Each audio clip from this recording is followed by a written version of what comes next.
నమస్కారం, అందరికీ స్వాగతం. తెలంగాణ రాష్ట్ర ఉద్యమం, తెలంగాణ రాష్ట్ర కళ సాకారం కోసం ఆ ఉద్యమంలో ప్రధానమైన అంశాలైన నీరు, నిధులు, నియామకాలతో పాటుగా విద్య మీద విపరీతమైన చర్చ జరిగిన మాట వాస్తవం. ఆ విద్య కోసం రాష్ట్ర కళ సాకారమైతే విద్యను మనము అభివృద్ధి చేసుకోవచ్చు, మన బాల్యాన్ని అభివృద్ధి చేసుకోవచ్చు, భవిష్యత్తు తరాలకు మనము ఒక నాణ్యమైన విద్యను అందించవచ్చు అనే ఒక పెద్ద చర్చ మనము ఉద్యమ సమయంలో చేశాం. ఉద్యమ సమయంలో పాల్గొన్న వాళ్ళందరూ కూడా ఇక్కడ ఉన్నారు. అయితే 10 సంవత్సరాలు గడిచింది. 10 సంవత్సరాల కాలంలో అందరం అనుకుంటున్నట్టుగా ఎంత అయితే జరగాలనో విద్యను అభివృద్ధి చేయడంలో కానీ గత ప్రభుత్వాలు నిర్లక్ష్యం చేసింది అనేది స్పష్టంగా ఇప్పుడున్న విద్యా వ్యవస్థ స్థితి గతులను చూస్తే అర్థమవుతుంది. అది స్కూల్ ఎడ్యుకేషన్, పాఠశాల విద్యనే కాదు, పాఠశాల విద్య, ఇంటర్ విద్య అండ్ ఉన్నత విద్య, ఈ 3 రకాలు కూడా ప్రభుత్వాలు అంతగా దృష్టి పెట్టలేదనడానికి ఒకటే ఒక గీటురాయి మనము, అంటే ఇంటెంట్ ఆఫ్ ద గవర్నమెంట్ తెలిసేది ఏంటంటే డబ్బులు ఎంత ఖర్చు పెడుతున్నాం పిల్లల మీద, ఎంత ఇన్వెస్ట్ చేస్తున్నాం విద్య మీద అనేదే ఒక వన్ ఆఫ్ ద గీటురాయి.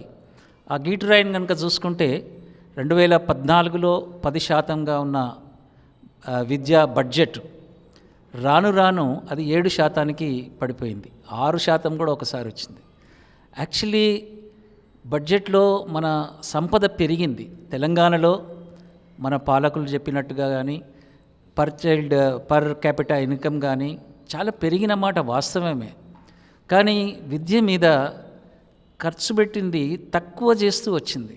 అది పాలకులు అర్థం చేసుకోలేదా, ఆర్ చదివించదలుచుకోలేదా, అదేది ప్రశ్న. పిల్లలకు విద్యను అందించదలుచుకోలేదా, విద్యార్థులకు విద్యను అందించదలుచుకోలేదా అనేది ఒక పెద్ద ప్రశ్నగానే మిగిలిపోయింది. చాలామంది మీ ఆందోళన కూడా చెందినాం గత 10 సంవత్సరాల్లో ఏంది ఇట్లా అవుతుందనేది. ఒకటి, రెసిడెన్షియల్ స్కూల్స్ అనేది విద్య, పాఠశాల విద్యలో రెసిడెన్షియల్ స్కూల్ అనే దాన్ని ఒక ముందుకు తీసుకొచ్చిన మాట వాస్తవమైనా కానీ ఆ స్కూళ్ళ పరిస్థితి, వాటి గురించి కూడా మాట్లాడుకోవాలి మనం. సో ఈరోజు ఒక గీటురాయి ఏంటంటే విద్యకు ఖర్చు ఎంత పెడుతుండ్రు అనేది, పెట్టారనేది ఒకటైతే, పెట్టలేదనేది చాలా క్లియర్గా తెలుసు. ఇప్పుడు ప్రభుత్వం మారింది. ప్రభుత్వం మారినాక వాళ్ళ మేనిఫెస్టోలో విద్యకు 15% కేటాయిస్తామని చెప్పడము, అదేవిధంగా వివిధ వేదికల్లో, క్యాబినెట్ సమావేశాల్లో విద్య గురించి ఒక చర్చ అయితే జరుగుతుంది. ఆ చర్చలో ప్రధానంగా విద్యా కమిషన్ వేస్తామనేది. ఆ విద్యా కమిషన్ వేయడం ఏమిటి అంటే ఎవరితో మాట్లాడుతున్నారు, ఈ ప్రభుత్వము ఎవరి స్టేక్ హోల్డర్స్తో ఎంతమందితో మాట్లాడుతున్నారు, ఇవన్నీ విషయాలు ఏం మాట్లాడాలి, అసలు ప్రభుత్వం ఏం చేయాలి. ఇప్పుడు ఒక మంచి అవకాశం వచ్చింది. ఒక ప్రభుత్వం మారింది కాబట్టి ఎప్పుడైనా ఒక స్పేస్ దొరుకుతుంది మనకు. ఆ స్పేస్లో మనం ఏం చేయాలి, పిల్లల తరఫున ఆర్ కాలేజ్ స్టూడెంట్స్ తరఫున, ఆ విద్యా వ్యవస్థలో చాలా అనుభవం ఉన్న వాళ్ళు నాతో ఉన్నారు ఈరోజు. వారిని ముందుగా ఈ చర్చకు ఆహ్వానించే ముందుగా పరిచయం చేసుకోవాల్సిందిగా కోరుతున్నాను ఒక్కొక్కరిని. నా పేరు P Nagireddy, Telangana progressive teachers federation రాష్ట్ర ప్రధాన కార్యదర్శి. నా పేరు Y Ashok Kumar, Telangana progressive teachers federation రాష్ట్ర అధ్యక్షుడిని. ఒక 36 సంవత్సరాలుగా పాఠశాల విద్యలో టీచర్గా పనిచేస్తున్నా. నేను డాక్టర్ కొండ నాగేశ్వర్, ఉస్మాన్ యూనివర్సిటీ ఆర్ట్స్ కాలేజీలో ఆచార్యగా పనిచేస్తున్నాను. తెలంగాణ మలిదశ ఉద్యమంలో ఏర్పడినటువంటి తెలంగాణ లెక్చరర్స్ జేఏసీలో స్టేట్ స్టీరింగ్ కమిటీ సభ్యుడిగాను, Telangana engineering college lecturers association టెక్లు వ్యవస్థాపక అధ్యక్షుడిగాను, తెలంగాణ రాజకీయ జేఏసీలో ఆహ్వానితుడిగాను మలిదశ ఉద్యమంలో పాల్గొన్నాను. దాదాపుగా ఒక 25 ఏళ్లుగా ప్రజా సంఘాల కార్యక్రమాల్లో పాల్పంచుకుంటూ ఉన్నాను. డాక్టర్ పి మధుసూదన్ రెడ్డి, ప్రభుత్వ జూనియర్ లెక్చరర్ల సంఘం రాష్ట్ర అధ్యక్షులు. నా పేరు ఏ రాజేంద్రబాబు, నేను జూనియర్ కళాశాల ప్రిన్సిపల్గా రిటైర్ అయ్యాను. జూనియర్ లెక్చరర్ల సంఘ ప్రధాన కార్యదర్శిగా, ప్రిన్సిపాళ్ల సంఘ అధ్యక్షునిగా నేను సర్వీస్లో ఉండగా పనిచేశాను. 1969 తెలంగాణ మొదటి ఉద్యమం, తొలి ఉద్యమం నుంచి ఆ తర్వాత మలి ఉద్యమంలో కూడా చురుగ్గానే పాల్గొన్నాను. కొన్ని వ్యాసాలు రాశాను, కొన్ని పుస్తకాలు పబ్లిష్ అయినాయి. ప్రస్తుతం అయితే నేను తెలంగాణ పెన్షనర్స్ సంఘానికి అధ్యక్షునిగా, తర్వాత జాతీయ స్థాయిలో పెన్షనర్స్ ఫెడరేషన్ ఫైనాన్స్ సెక్రటరీగా ఉన్నాను. థ్యాంక్ యూ అండి. నా పేరు వెంకట్రెడ్డి. నేను ఎంవి ఫౌండేషన్లో ఒక స్వచ్ఛంద సంస్థలో పనిచేస్తాను. బాల కార్మిక వ్యవస్థ నిర్మూలన, బాలల హక్కులు, విద్యా హక్కు చట్టం మీద గత 35 సంవత్సరాలుగా పనిచేస్తున్నాను. అయితే ముందుగా పాఠశాల విద్య నుంచి వద్దాం. ఉన్నత విద్యకు వెళ్ళడానికి పాఠశాల విద్య పునాది కాబట్టి ముందుగా నాగిరెడ్డి గారు, అనుకూలమైన వాతావరణం ఏంటి తెలంగాణలో, అండ్ ఒక 3-4 ఛాలెంజెస్ ఏమిటి పాఠశాల విద్యలో, ఒక అనుకూలం ఏంటి ఏమున్నది, అండ్ ఒక ఛాలెంజెస్ ఏమున్నాయి అనేది ఒక రౌండ్ చేస్తే మనం, ముఖ్యంగా మీ అనుభవంలో మీరు యూనియన్గా ఉన్నారు, ఉపాధ్యాయుల సంఘ ప్రతినిధిగా ఉన్నారు. ఉపాధ్యాయుల సంఘ ప్రతినిధి అంటే పిల్లల ప్రతినిధి అన్నట్టే, కాబట్టి మీరు దీని మీద ఒక సహచార మీడియాకు నమస్కారం. ప్రభుత్వ విద్యలో త్వరలో వేయబోతున్నటువంటి విద్యా కమిషను, అదేవిధంగా నేడు ఈ దశాబ్ద కాలం తర్వాత తెలంగాణ ఏర్పడిన తర్వాత విద్యారంగంలో ఉన్న పరిస్థితుల మీద ఈరోజు చర్చ గురించి పెడుతున్నందుకు తెలంగాణ ప్రోగ్రెసివ్ టీచర్స్ ఫెడరేషన్ రాష్ట్ర కమిటీ పక్షాన వారికి శుభాకాంక్షలు తెలియజేస్తున్నాను. ప్రధానంగా నిర్వాహకులు చెప్పినట్టుగా ఈ దశాబ్ద కాలంలో బడ్జెట్లో ప్రతి సంవత్సరం తగ్గించుకుంటూ రావటం జరిగింది. ప్రస్తుత పాలకుడు 1.5% మాత్రం పెంచి ఆశాజనకంగా చూపించారు. మొదటిది బడ్జెట్లో నిధులు పెంచాలనేది ఒక అంశం. రెండోది ప్రభుత్వ పాఠశాలల్లో నమోదు శాతం తగ్గిపోతున్నది. ఈ దశాబ్ద కాలంలో ఒక్క డిఎస్సి కూడా దాదాపు నిర్వహించలేదు. గత ప్రభుత్వం నోటిఫికేషన్ వేస్తే ఇవి నిర్వహించి ఇంకా పూర్తిగా నింపలేని పరిస్థితి. ప్రస్తుత పాలకులు ఈ రోజు నుంచే ఒక డిఎస్సిని 11,000 పైగా పోస్టులకి నిర్వహిస్తున్నారు. అది శుభ పరిణామం. ప్రధానంగా పాఠశాల విద్యలో ఉపాధ్యాయుల కొరత వెంటాడుతూ ఉంది. కరోనా కాలం కంటే ముందునే 16,000 మంది విద్యా వాలంటీర్లని ఆ ప్రభుత్వం నియమించింది. కానీ ఆ రోజు నుంచి ఈ రోజు దాకా నియామకాలు జరగపోయినప్పటికీ ఉపాధ్యాయుల పనిభారాన్ని మొత్తం ఉన్న ఉపాధ్యాయులే భరిస్తూ పాటు ఎక్కువ సమయం బోధనేతర పనులకి ఉపాధ్యాయులని వినియోగించడం ద్వారా బోధనా సమయం తగ్గిపోయి తల్లిదండ్రుల మన్ననలు పొందలేని పరిస్థితి మెయిన్గా పాఠశాల విద్యలో వచ్చింది. రెండోది, తల్లిదండ్రులు ఏమైతే కోరుకున్నారో ఆ కోరికల్లో పెద్ద ఏమి కాకపోయినప్పుడు అనేక ఉచిత పథకాలు ఇస్తున్నటువంటి పాలకులు కనీసం ఇంగ్లీష్ మీడియం కోరుకుంటే ఆనాడు ఇంగ్లీష్ మీడియం పెట్టకపోగా ఉపాధ్యాయులు కానీ ఉపాధ్యాయ సంఘాల సహకారంతో కొన్ని పాఠశాలలో ఇంగ్లీష్ మీడియాన్ని తల్లిదండ్రుల సహకారంతో ఏర్పాటు చేస్తే వాళ్ళకి సస్పెండ్ చేస్తామని నోటీస్ ఇచ్చిన స్థితి నుంచి ఆల్ ఆఫ్ సడన్గా ఒకేసారి ఇంగ్లీష్ మీడియం మేము ప్రవేశపెడుతున్నాం, అందరు ఇంగ్లీష్ మీడియం మార్చండి అని గత సంవత్సరం పాలకులు ఇవ్వటం ద్వారా తరగతులు మార్చినంత మాత్రాన విద్యార్థులకి విద్య ఇంగ్లీష్ మీడియం అందే పరిస్థితి లేదు. అదే క్రమంలో తెలుగు మీడియంలో నియామకమైనటువంటి ఉపాధ్యాయులు అందరూ ఒకేసారి ఫుల్ ఫ్లెడ్జ్డ్గా ఇంగ్లీష్కి తర్ఫీదు కాకపోవటం వల్ల కూడా సరైన పద్ధతిలో ఇంగ్లీష్ మీడియం బోధన కూడా జరగనటువంటి పరిస్థితి కొనసాగుతూ ఉంది. ఇంగ్లీష్ మీడియం వచ్చింది కదా పిల్లలందరూ చేరతారు అనేటువంటి పరిస్థితి లేకపోగా ఇలా గ్రామీణ ప్రాంతంలో ఉన్నటువంటి తల్లిదండ్రులు ఎక్కువ శాతం తమ పనులకు వెళ్ళిపోయే సందర్భంలో పిల్లల్ని సంరక్షణా కేంద్రాలు కూడా కావాలని కోరుకుంటున్నారు.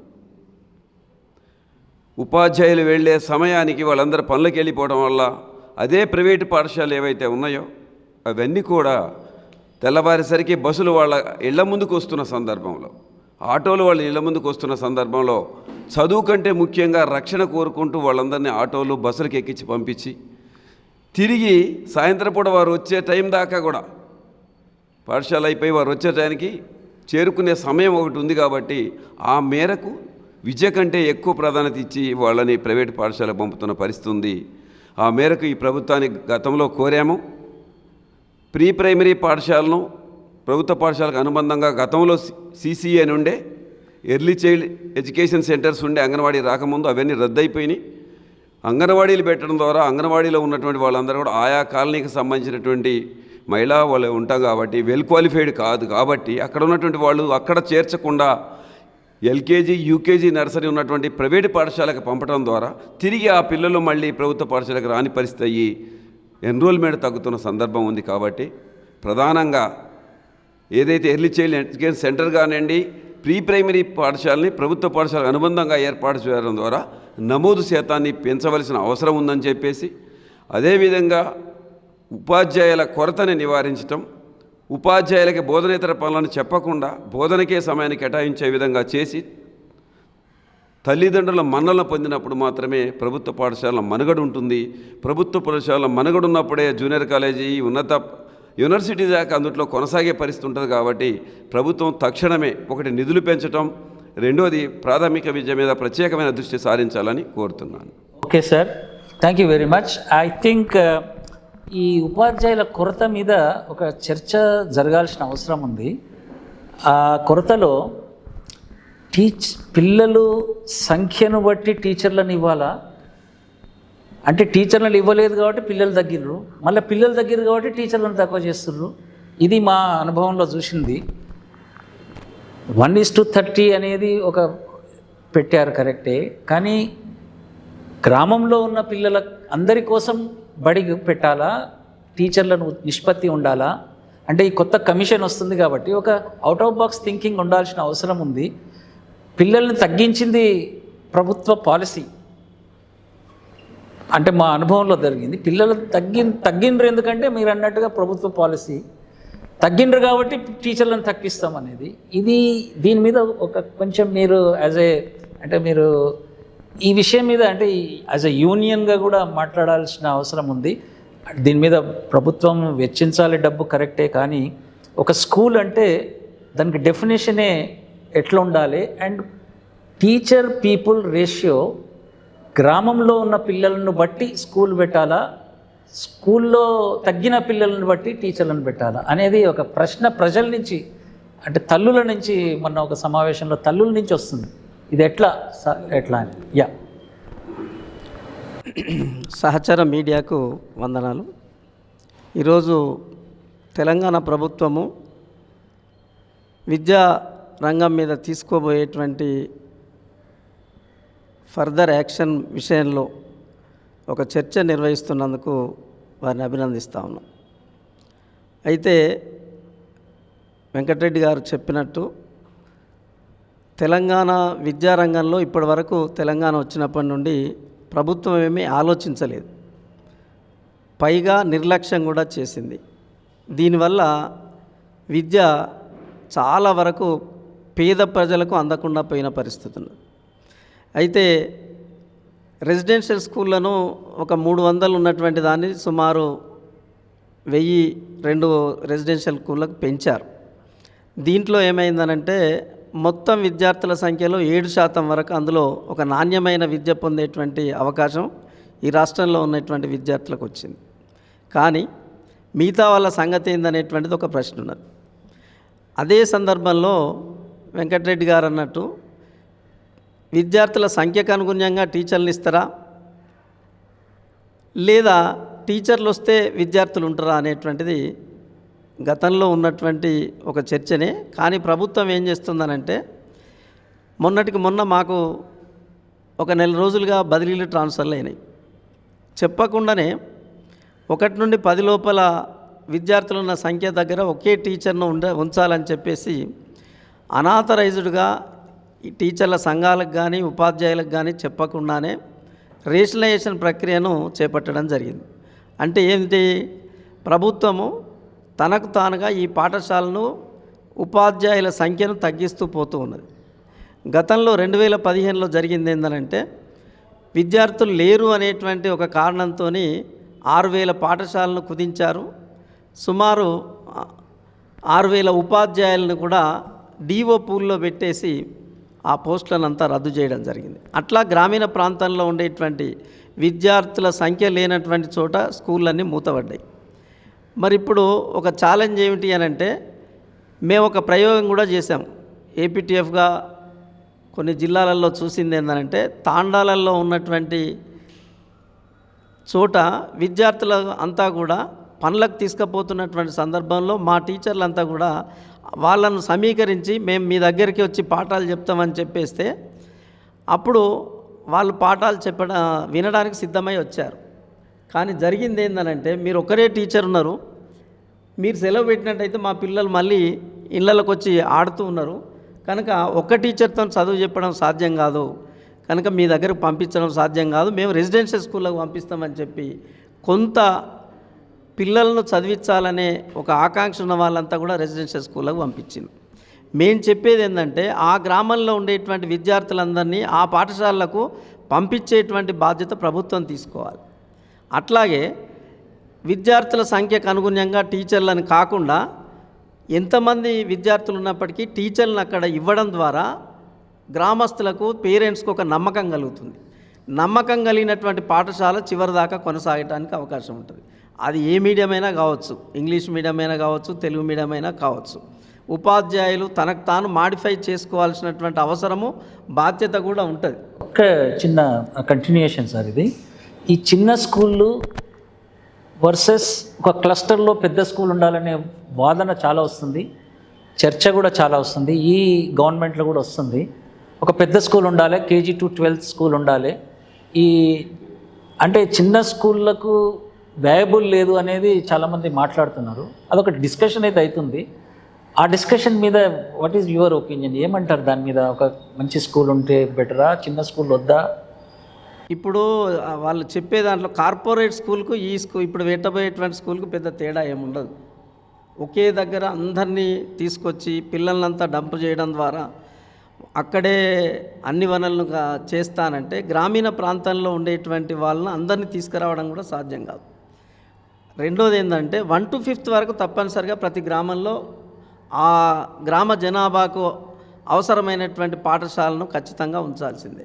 6th నుంచి వెళ్ళి 10th వరకు అది రెసిడెన్షియల్ అయినా సెమీ రెసిడెన్షియల్ అయినా పెట్టడం ద్వారా కొంత పేరెంట్స్కి కూడా ఏంటంటే ఒక నమ్మకం కలుగుతాయి. మా పిల్లవాడు మా దగ్గర ఒక 10 ఏళ్ళ దాకా మా దగ్గర ఉన్నాడు, వాళ్ళని మేము చూసుకోగలిగినాము అనేటువంటి ఒక కాన్ఫిడెన్స్ వచ్చిన తర్వాత చదువు కోసం బయటకు పంపించడం వల్ల వ్యవసాయదారులకు కూడా పెద్ద ఇబ్బందిగా ఏమనిపించదు. సో ఈ ప్రయోగం చేయకుండా ప్రభుత్వం ఏంటంటే బాధ్యత నుండి తప్పించుకోవడానికి బడ్జెట్ వైపుగా ఆలోచిస్తుంది తప్ప సమాజపరంగా ఆలోచించినటువంటి పరిస్థితి ఇప్పటిదాకా లేదు. ఇప్పుడు కమిషన్లను కనుక మనం చూసినట్టయితే భారతదేశంలో 64లో వచ్చినటువంటి కొఠారీ కమిషనే అత్యున్నతమైనటువంటి ప్రజల కేంద్రంగా వాళ్ళు ఆలోచించినటువంటి రిపోర్ట్ ఉన్నది. అందులో 3 ప్రధానంగా చెప్తాడు. ఒకటి మాతృభాషలో విద్య అని చెప్తాడు. రెండోది బడ్జెట్కు కేటాయింపులకు సంబంధించి రాష్ట్ర బడ్జెట్లోనైతే 30% ఇవ్వాలి, కేంద్ర బడ్జెట్లోనైతే 10% కనీసంగా ఇవ్వాలని చెప్పి ఇచ్చినటువంటి పరిస్థితి ఉన్నది. అట్లనే తల్లిదండ్రులు అందరూ కూడా ఒకే పాఠశాలలో వాళ్ళ పిల్లల్ని చదివించాలంటే కామన్ ఎడ్యుకేషన్ సిస్టమ్ అనేటువంటిది ఆయన ప్రతిపాదించిన దాంట్లో చాలా ప్రధానమైన. ఏ స్థాయిలో ఉన్నది ఇప్పుడు కామన్ ఎడ్యుకేషన్ సిస్టమ్ను? మనం ఈ కమిషన్ ద్వారా ఈ గవర్నమెంట్ను అడిగే దశలో ఉన్నామా, ఆర్ బస్ మిస్ అయిపోయామా? అంటే అది ఒక వస్తుంది, కొఠారీ కమిషన్ చెప్తున్నారని ప్రతిసారి వస్తుంది, బట్ అటువంటి పని చేయడానికి ఆ స్థితిలో ఉన్నామా? అది లేదు, బట్ ఓకే ఇది ఏదో క్లస్టర్ స్కూళ్ళు 6th to 10th స్కూళ్ళను పటిష్టం చేయమని అడుగుదామా అనేది what is your opinion sir? Common school system ఇంకా ఉందా లైవ్లో? అవసరం ఉంది. ఎందుకు అనంటే భారతదేశ వ్యవస్థ లోపల పేదవాళ్ళు ఉన్నారు, ధనికులు ఉన్నారు, అట్లాగే స్త్రీ పురుషుల మధ్యన భేదం ఉంది. అన్ని రకాలైనటువంటి సెక్షన్లకు సంబంధించినటువంటి అంతరాలు చాలా కొనసాగుతున్నది. విద్య ద్వారా ఈ అంతరాలను రద్దు చేయబడాలి అని రాజ్యాంగమే చెప్పింది. ఆర్టికల్ 45లో కూడా అందరికీ సమానమైన విద్య ఇస్తామని చెప్పడం జరిగింది. కానీ ఇవాళ జరుగుతున్నది ఏంది? ప్రజల మధ్య అంతరాలను పెంచడానికి ఈ విద్యా విధానం అనేటువంటిది ఒక సాధనంగా మారిపోయింది. ఉన్న వాళ్ళకు విద్య అయిపోయింది, లేని వాళ్ళకు అంత విద్య అయిపోయినది, మధ్యతరగతి వాళ్ళకు కూడా బడ్జెట్ స్కూళ్ళు వచ్చేసినాయి. కాబట్టి విభజన అనేటువంటిది నిరంతరం కొనసాగుతుంది. అదే కాకుండా కులాల మధ్యన మతాల మధ్యన కూడా విభజన కొనసాగించేటట్టు రెసిడెన్షియల్ స్కూళ్ళని కూడా తీసుకొచ్చింది.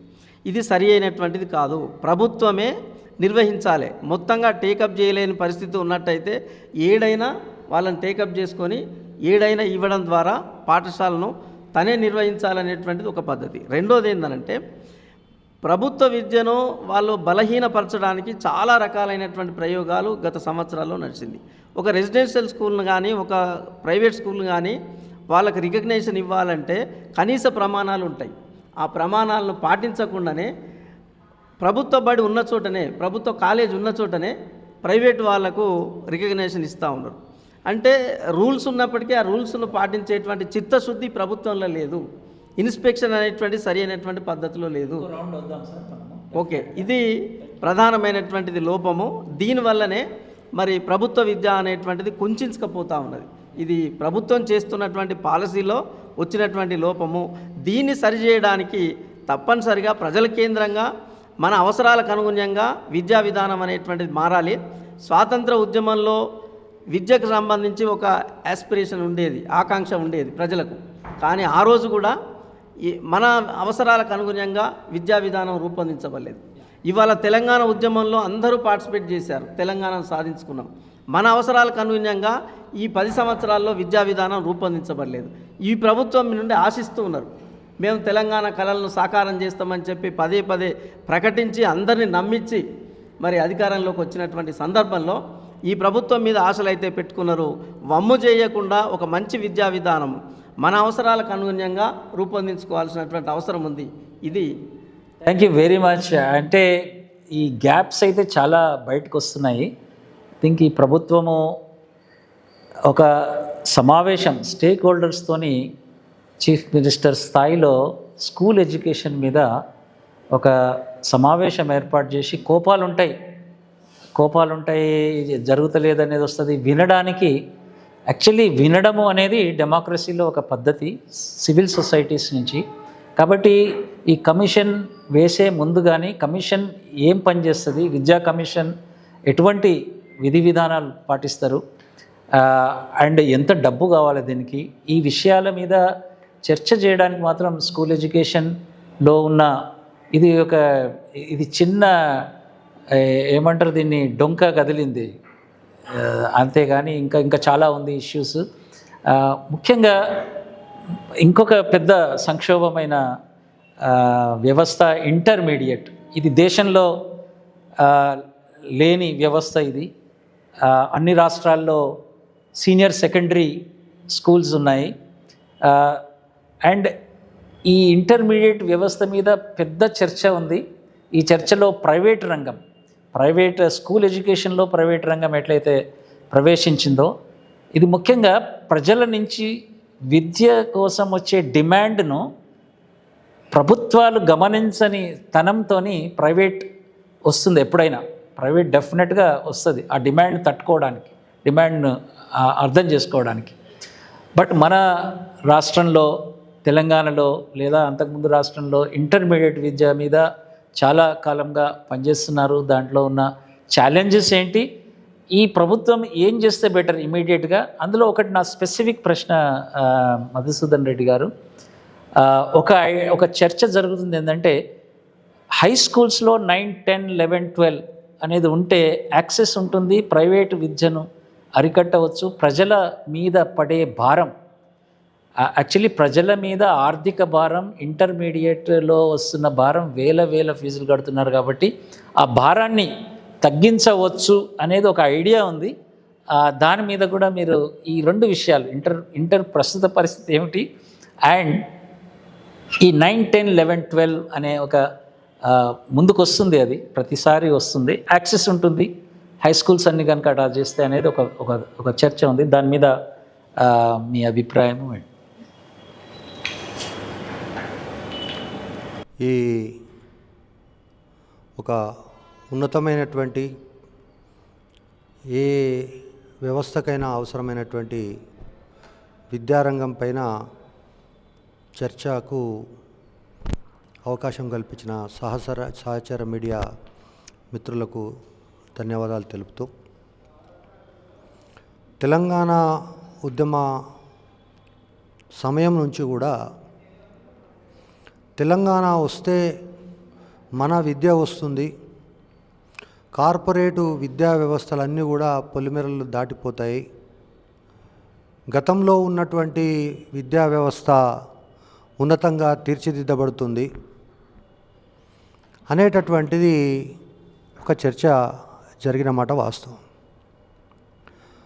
అదే సందర్భంలో తెలంగాణ ఉద్యమ నేపథ్యం కానీ 2014లో టీఆర్ఎస్ ప్రభుత్వం ప్రకటించినటువంటి ఎన్నికల మేనిఫెస్టోలో కానీ కేజీ నుంచి పీజీ వరకు ఉచిత విద్య అనేటటువంటిది ఈ రాష్ట్రంలో ఉండే విద్యా వ్యవస్థలో పనిచేసేటటువంటి కార్యకర్తలందరినీ, మేధావుల దగ్గర నుంచి కార్యకర్తలందరి వరకు తెలంగాణ విద్యాపరంగా ముందుకెళ్లే అవకాశం ఉంది. దేశవ్యాప్తంగా ఉన్నటువంటి రాష్ట్రాలన్నీ కూడా తెలంగాణ మోడల్ అనేటటువంటి విద్యా వ్యవస్థకు ఆకర్షితులయ్యే అవకాశం ఉంది అని వాళ్ళ యొక్క రాజకీయమైనటువంటి అభిప్రాయాలు ఏమున్నా విద్యా వ్యవస్థ పట్ల ఆనాటి పార్టీ తీసుకున్న నిర్ణయం చాలా సహేతుకమైనది అనేటటువంటిది భావించారు.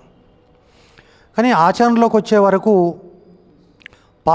పాలమ్ముకోవచ్చు కాబట్టి కార్పొరేట్ విద్యా సంస్థలను కొమ్ముగాశారు. ప్రైవేటు విద్యా సంస్థల యొక్క నియంత్రణ పూర్తిగా పడకేసినటువంటి పరిస్థితి. కేజీ నుంచి పీజీ వరకు ఉచిత విద్య అని చెప్పినటువంటి సందర్భంలో అన్ని రంగాల్లో ఏదైతే ఆ 10 సంవత్సరాలు చీకటి రోజులుగా మిగిలాయో విద్యా వ్యవస్థకు కూడా 2014 నుంచి 2023 వరకు చీకటి రోజులుగానే నేను భావిస్తా. కేజీ నుంచి పీజీ వరకు ఉచిత విద్య అటు ఉంచి కేజీ నుంచి పీజీ వరకు ఉన్నటువంటి విద్యా సంస్థలను నిర్వీర్యం చేయడానికే ఆ 9.5 సంవత్సరాల కాలము వెచ్చించారనేటటువంటి భావన నాలో ఉన్నది.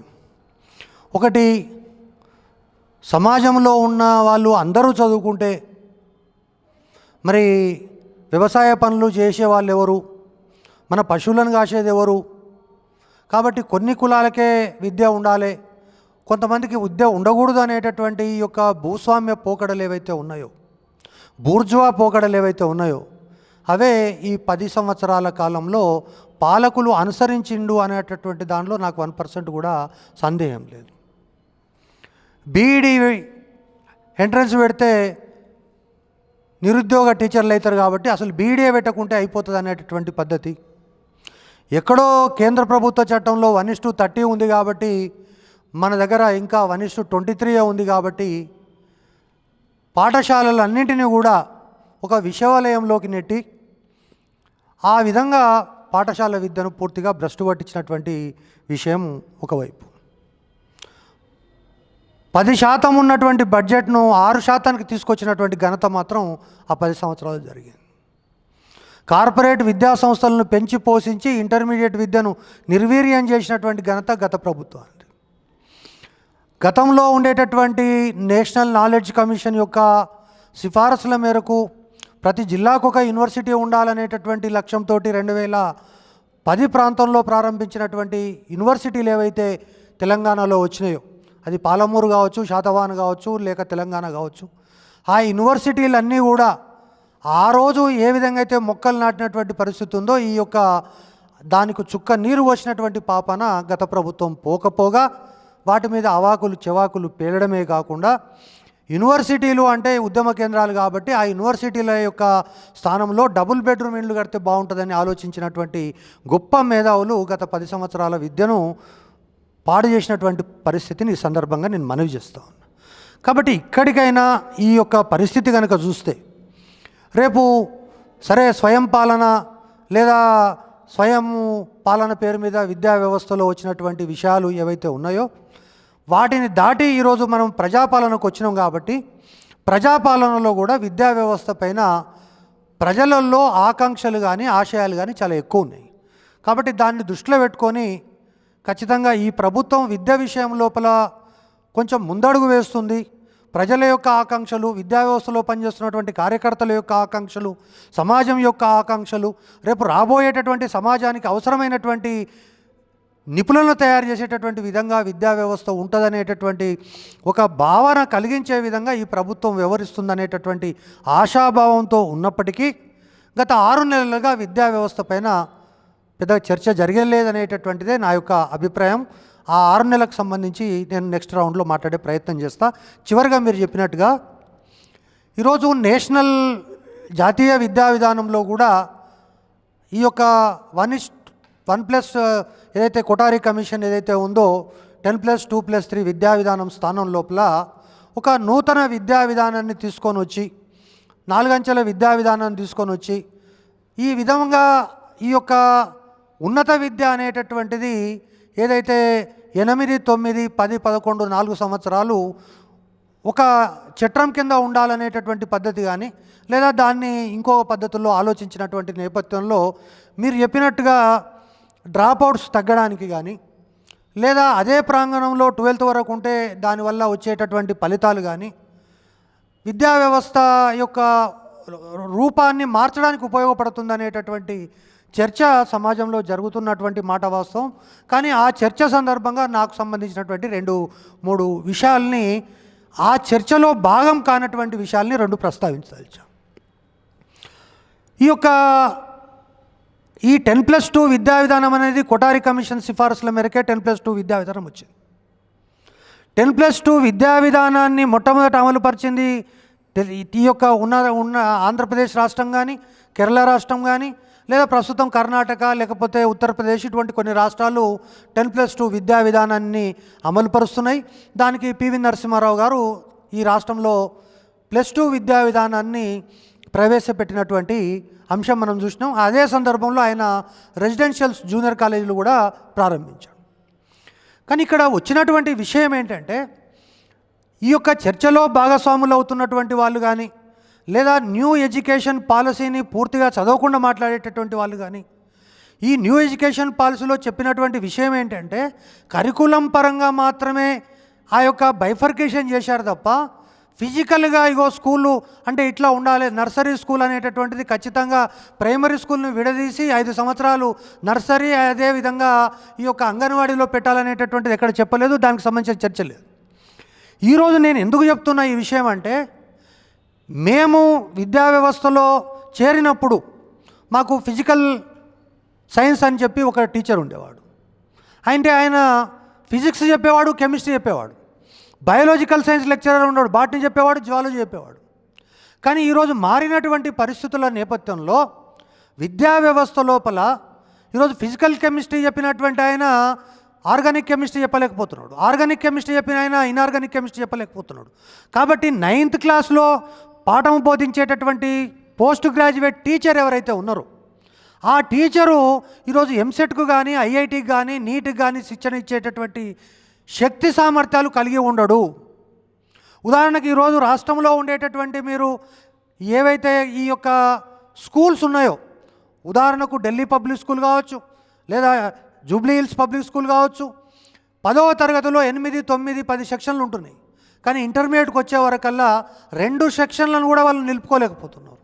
నవోదయ పాఠశాలల పరిస్థితి అదే ఉంది. అదేవిధంగా మనము అందరం కూడా ఆరాధిస్తున్నటువంటి రెసిడెన్షియల్ పాఠశాలలు ఈరోజు రాష్ట్రంలో 5 లక్షలు ఉంటే ఆ 9th, 10th పేరుకు ఆ స్కూళ్ళల్లో ఉన్నప్పటికీ కూడా వాటికి రకరకాల పేర్లు పెట్టి 11th and 12th అనేటటువంటిది సపరేట్గా తీసుకొని వచ్చి వాళ్ళకి ఎంట్రన్స్ పెట్టి ఎంసెట్ కోచింగ్ సెంటర్లని పెట్టి ఆ విధంగా రెసిడెన్షియల్ స్కూళ్ళల్లో చదివేటటువంటి విద్యార్థులను కొంతమంది ఏరి కోరి ఈ కార్పొరేట్ విద్యా సంస్థలు ఎట్లా చేస్తున్నాయో ఆ విధంగా చేయడం వల్లనే ఆ ఫలితాలు వస్తున్నాయి. కాబట్టి ఖచ్చితంగా మారుతున్నటువంటి పరిస్థితులలో +2 ఎడ్యుకేషన్ అనేటటువంటిది ఒక సపరేట్గా ఉండడమే కాకుండా అందులో ఉన్నటువంటి అనేక రకాలైనటువంటి ఈరోజు ఉన్నటువంటి విద్యా వ్యవస్థలో ఉన్నటువంటి మార్పులు ఏవైతే ఉన్నాయో, అనేకమైనటువంటి న్యూ ఎడ్యుకేషన్ పాలసీ లోపల ఈరోజు ఫిజిక్స్ చదివిన వాడు సివిక్స్ చదవడానికి అవకాశం లేదు, కామర్స్ చదవడానికి అవకాశం లేదు. ఆ విధంగా ఒక మార్పు అనేటటువంటిది ఈరోజు మనం ట్రెడిషనల్గా హెచ్ఈసి, సిఈసి, బైపీసీ ఎంపీసీ అనేటటువంటి పద్ధతిలోనే మూస పద్ధతిలో ముందుకు పోతున్నాము. దాంట్లో 20 రకాలైనటువంటి మార్పులు చేయడానికి అవకాశం ఉంది. తద్వారా ఈరోజు బయోటెక్నాలజీ కానీ లేకపోతే ఇంకోటి కానీ ఇక్కడ లేనటువంటి పరిస్థితి. డిగ్రీ అయిన తర్వాత ఆయన బయోటెక్నాలజీలో చదవాలంటే కష్టంగా ఉంది. కాబట్టి దీనిపైన 2 రకాలైనటువంటి చర్చ జరగాల్సినటువంటి అవసరం ఉంది. తెలంగాణ రాష్ట్ర ప్రభుత్వం 6 నెలలుగా విద్యా వ్యవస్థ పట్ల అనుసరించినటువంటి వైఖరిని నేను నెక్స్ట్ రౌండ్లో చెప్పే ప్రయత్నం చేస్తాను. Thank you very much. Rajendra Babu garu పరిచయం చేయాల్సిన అవసరం లేదు.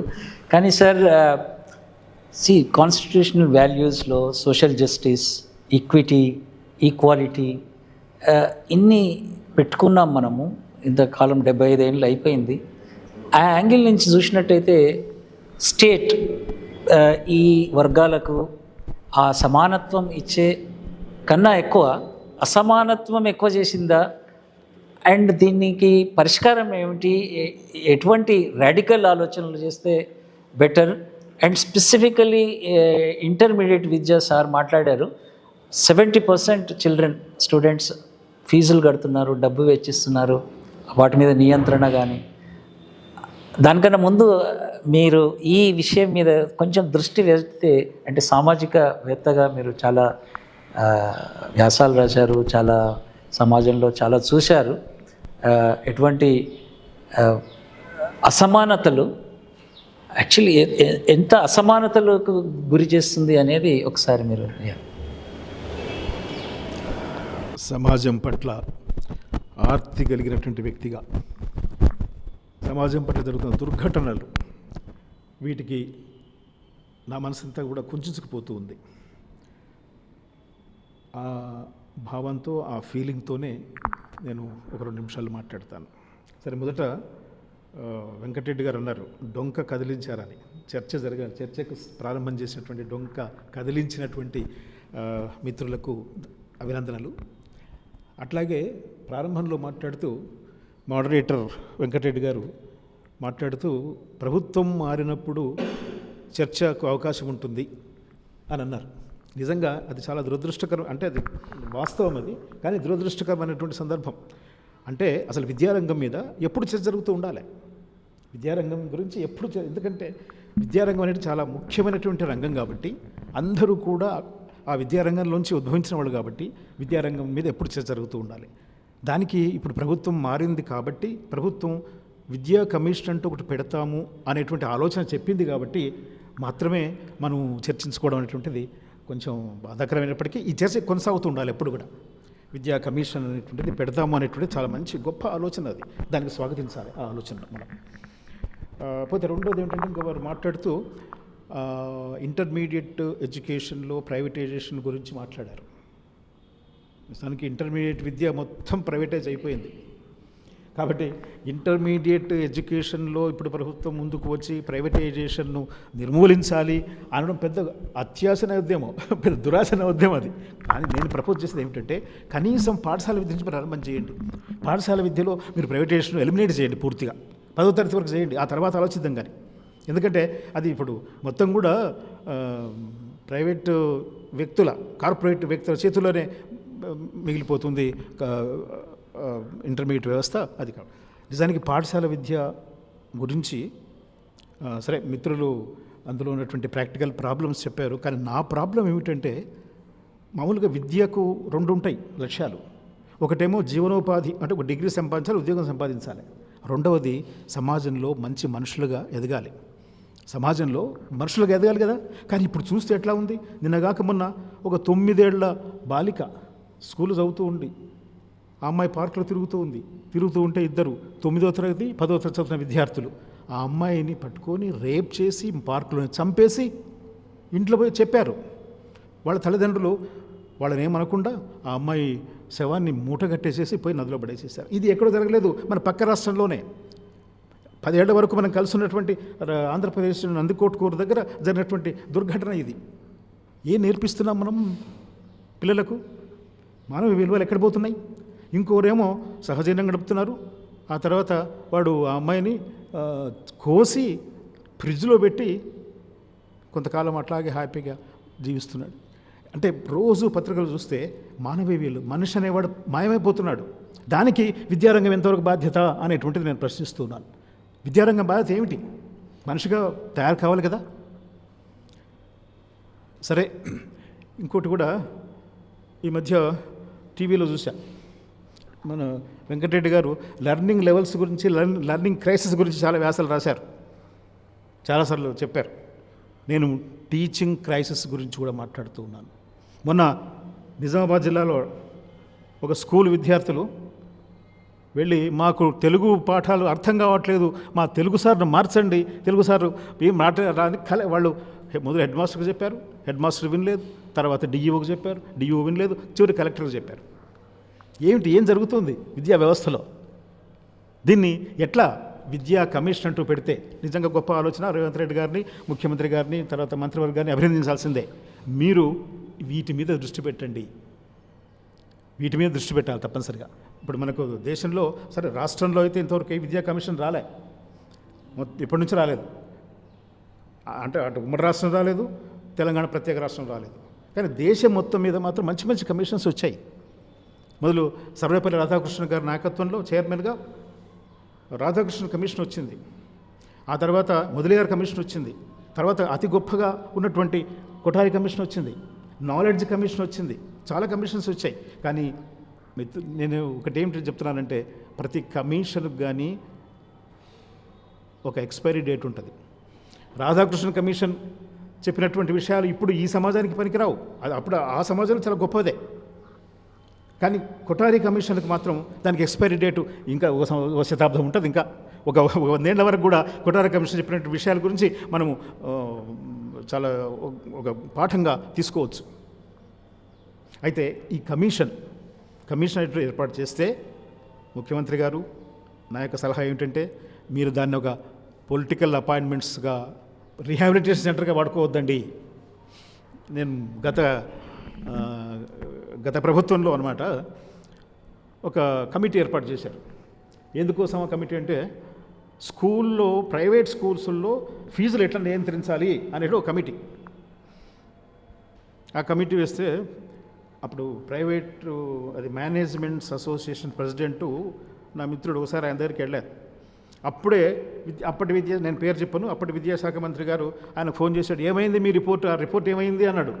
నాకు ఆశ్చర్యం వేసింది. ప్రభుత్వం ఏర్పాటు చేసిన రిపోర్టు ప్రైవేట్ స్కూల్స్ దాని గురించి, నియంత్రణ గురించి ఈయనతో మాట్లాడుతుంటే ఈయన చెప్తున్నాడు, సార్ అది టైప్లో ఉంది సార్, నేను సాయంత్రం తీసుకొచ్చి ఇస్తాను అన్నాడు అనమాట.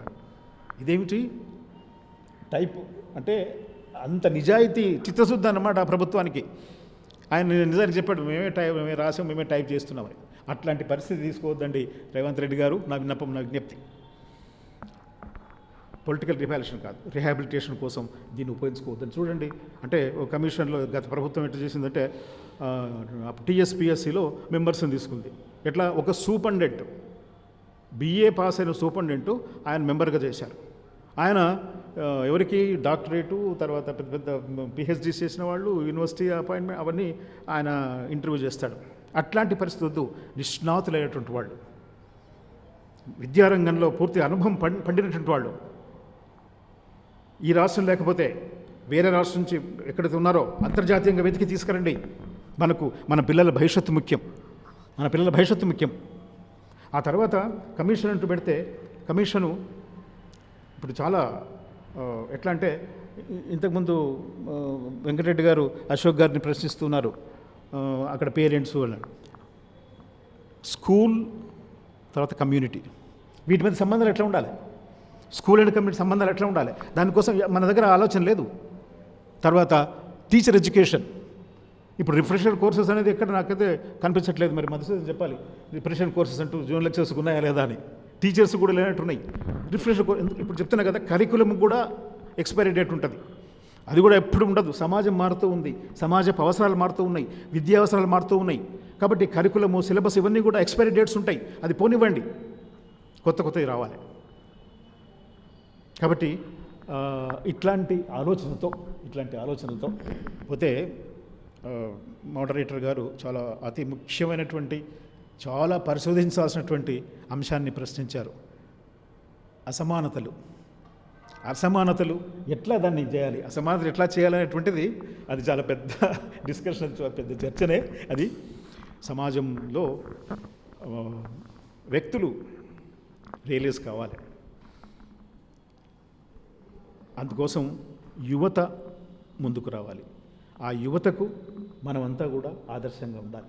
ఉపాధ్యాయులు ఆదర్శంగా ఉండాలి. సరే, అంతకంటే ఎక్కువ నేను డీప్గా వెళ్ళలేను, వెళ్ళాల్సినటువంటి వేదిక కూడా కాదు ఇది. కానీ మనం మాత్రం ఉపాధ్యాయులుగా నేనైతే ఒక సీనియర్ సిటిజన్గా, ఒక పెన్షనర్స్ అసోసియేషన్ లీడ్ ఇస్తున్నట్టుగా సమాజానికి ఒక మోడల్గా ఉండాలి. అట్లాగే మధు కానీ, అశోక్ కానీ, నాగిరెడ్డి గారు కానీ, మన నాగేశ్వరరావు గారు కానీ, మనమంతా కూడా సహచర మీడియా మిత్రులు వీళ్ళంతా కూడా ఒక మోడల్గా ఉండాలి అనేటువంటి ఒక చిన్న సూచనతో నేను ధన్యవాదాలు చెప్తాను. Thank you very much sir. I think అంటే మీరు హిట్ చేశారు విషయాన్ని. ముఖ్యంగా విద్య, సామాజిక న్యాయం అనేది చాలా ముఖ్యం. విద్య ద్వారానే అసమానతలు పోవాలి, కానీ విద్యతోని అసమానతలు వస్తున్నాయి. అది రివర్స్ చేయడానికి మనము constitution is our main document. అది దాని నుంచి మనము నేర్చుకోవాల్సిన అవసరం ఉంది. అండ్ ఈ కమిషన్ వేసేటప్పుడు కూడా ఆ దృక్పథంతోనే కమిషన్ వేయాల్సిన అవసరం ఉంది. సామాజిక న్యాయం, మేము విద్యా హక్కును అందిస్తాము, రాజ్యాంగ చట్టబద్ధత మాది అని స్టేట్మెంట్ రావాలి. లేకపోతే అది ఏదో ఇక్కడ 1000 కోట్లు ఇస్తాము, అక్కడ 500 కోట్లు ఇస్తాము, కమిషన్ పెడతామనే దానికన్నా ఎక్కువ కూడా లాస్ట్ పర్సన్, ఈ తెలంగాణలో ఉన్న లాస్ట్ పర్సన్ కూడా ఆ నాణ్యమైన విద్యను అత్యంత అధిక ధనవంత పిల్లలు ఎట్లయిందో ఆ పాపకు కూడా అంతే నాణ్యమైన విద్య సమానంగా రావడం అది ప్రభుత్వ బాధ్యత.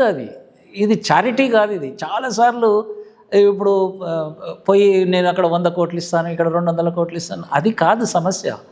కూలంకషంగా కమిషన్లు జరగాల్సింది ఏంటంటే ఒక న్యాయం, సమన్యాయం, సమానత్వం మీదనే చర్చ జరగాల్సిన అవసరం ఉంది. ఐ థింక్ ఇప్పుడు ఒక మూవ్ అయిదాం. పాఠశాల విద్య, ఇంటర్మీడియట్ విద్యను మాట్లాడినాం. ఐ థింక్ ఒకటేమో ఆశాజనకంగానేమో సజెషన్స్ వస్తున్నాయి, ఉన్న పరిస్థితి ఏమో నిరాశాజనకంగా ఉంది. బట్ అది మంచిదే. నిరాశాజనకంగా ఉన్న దాని నుంచే ఆశాజనకంగా సొల్యూషన్స్ వస్తాయి. అది చాలా మంచిది. కానీ డైలాగ్ జరగాలి ప్రభుత్వంలో.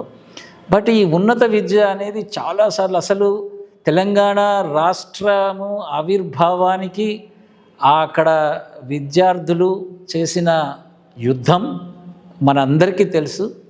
ఆ యుద్ధంలో ఆ కలలు కన్న ఆ విద్యార్థుల పరిస్థితి ఏమిటి, స్కూల్ ఎడ్యుకేషన్, ఇంటర్మీడియట్ ఎడ్యుకేషన్లో మాకు తెలిసిన విషయాలు కొన్ని ఉన్నాయి. కానీ ఆ ప్రపంచం ఏంది, ఆ సంక్షోభం ఏంది, ఆ ఖాళీలు ఏంటి, అసలు ఆ క్వాలిటీ ఏంటి, ఆ యూనివర్సిటీస్ మనవి ఏ స్థాయిలో ఉన్నాయి దేశంలో, ఎటువంటి పోటీ ప్రపంచంలో, లేదా సామాజిక బాధ్యతతో కూడిన విద్యార్థులు బయటకు వస్తున్నారా అనేది ఒక ప్రధానమైన ప్రశ్న ఎప్పుడు తలెత్తుతుంది. దాని మీద కొండా నాగేశ్వర్ గారు, ఓయూ ప్రొఫెసర్ గారు మనతో ఉన్నారు. ఐ థింక్ సార్ ఒక మంచి విషయాన్ని చర్చిస్తున్నటువంటి, చర్చకు అవకాశం కల్పించినటువంటి సహచర మీడియా వారికి, సోదర ఉపాధ్యాయ అధ్యాపక సోదర మిత్రులకు నమస్కారం. ఉన్నత విద్యకు సంబంధించినటువంటి దాంట్లో నేను 2 ప్రధానమైన అంశాలను ఈ సందర్భంగా మీతో పంచుకుంటాను. ఒకటి, యూనివర్సిటీల విద్య, అసలు యూనివర్సిటీ విద్య యొక్క లక్ష్యం ఏంటి, విశ్వవిద్యాలయాల యొక్క లక్ష్యం ఏంటి, ఎందుకు యూనివర్సిటీలు సమాజానికి అవసరం అనేది.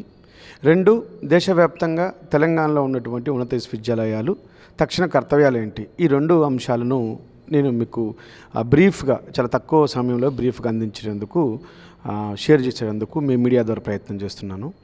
భారతదేశానికి సంబంధించినంత వరకు 1600 సంవత్సరంలో ఈస్ట్ ఇండియా కంపెనీ భారతదేశానికి వచ్చిన తర్వాత దాదాపు 200 ఏళ్ల వరకు కూడా వాళ్ళు ఏనాడు కూడా విద్య గురించి పట్టించుకోలేదు. 1813 చార్టర్ చట్టం అనేది ఒక చట్టం ద్వారా విద్యారంగానికి 1 లక్ష రూపాయల నిధులు కేటాయించడం జరిగింది. అంటే విద్యారంగానికి సంబంధించినంత వరకు వలసవాద భారతదేశంలో చార్టర్ చట్టం అనేది మొదటి చట్టంగా 1813లో వచ్చింది. ఆ డబ్బులు కూడా ఖర్చు పెట్టబడలేదు. ఉన్నటువంటి ఆనాడు ఉన్నటువంటి తొలితరం జాతీయ నాయకులుగా చలామణవుతున్న నాయకుల మధ్య ఉన్నటువంటి మనస్పర్ధల వల్ల కావచ్చు, ఆలోచన వల్ల కావచ్చు 1935 వరకు కూడా ఆ డబ్బులు ఖర్చు పెట్టబడలేదు. 1913 చార్టర్ చట్టం అనేది ఒక ముఖ్యమైన చట్టంగా వచ్చింది, ₹1,00,000. దీనికి సంబంధించినంతవరకు that was the first budget allocation to the education sector in India under the British rule and the name of the East India Company. So 1935 Wood Macaulay minute ద్వారా ఇంగ్లీష్ విద్యను తీసుకురావటం ఒక అంశం అయితే, ఆ ₹1,00,000 ఖర్చు ఎట్లా పెట్టాలని కన్సల్టేట్ చేయడం కోసం వచ్చిన కమిటీ మెకాలే మినిట్ అనే పేరుతో ముందుకు వచ్చింది. అదంతా కూడా అందరికీ తెలిసినటువంటిదే.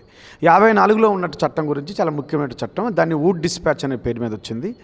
1854 వుడ్ డిస్పాచ్ అనేది భారతదేశానికి సంబంధించినంత వరకు యూనివర్సిటీలకు సంబంధించినంత వరకు ముఖ్యమైనటువంటి చట్టం. ఇదంతా కూడా చాలా ముందు ఒక శతాబ్ద కాలం, దాదాపుగా 1854 అంటే 1947లో భారతదేశ స్వతంత్రం వచ్చిందని చెప్పుకుంటున్నాం కాబట్టి దాదాపుగా 100 ఏళ్ల ముందు వుడ్ డిస్పాచ్ అనేది చార్లెస్ వుడ్స్ నాయకత్వంలో వచ్చినటువంటి కమిటీ. ఆ కమిటీ 3 యూనివర్సిటీలు ఇండియాలో పెట్టాలని చెప్పి రికమెండ్ చేసింది. కలకత్తా, మద్రాస్, బాంబేలో పెట్టాలని రికమెండ్ చేసింది.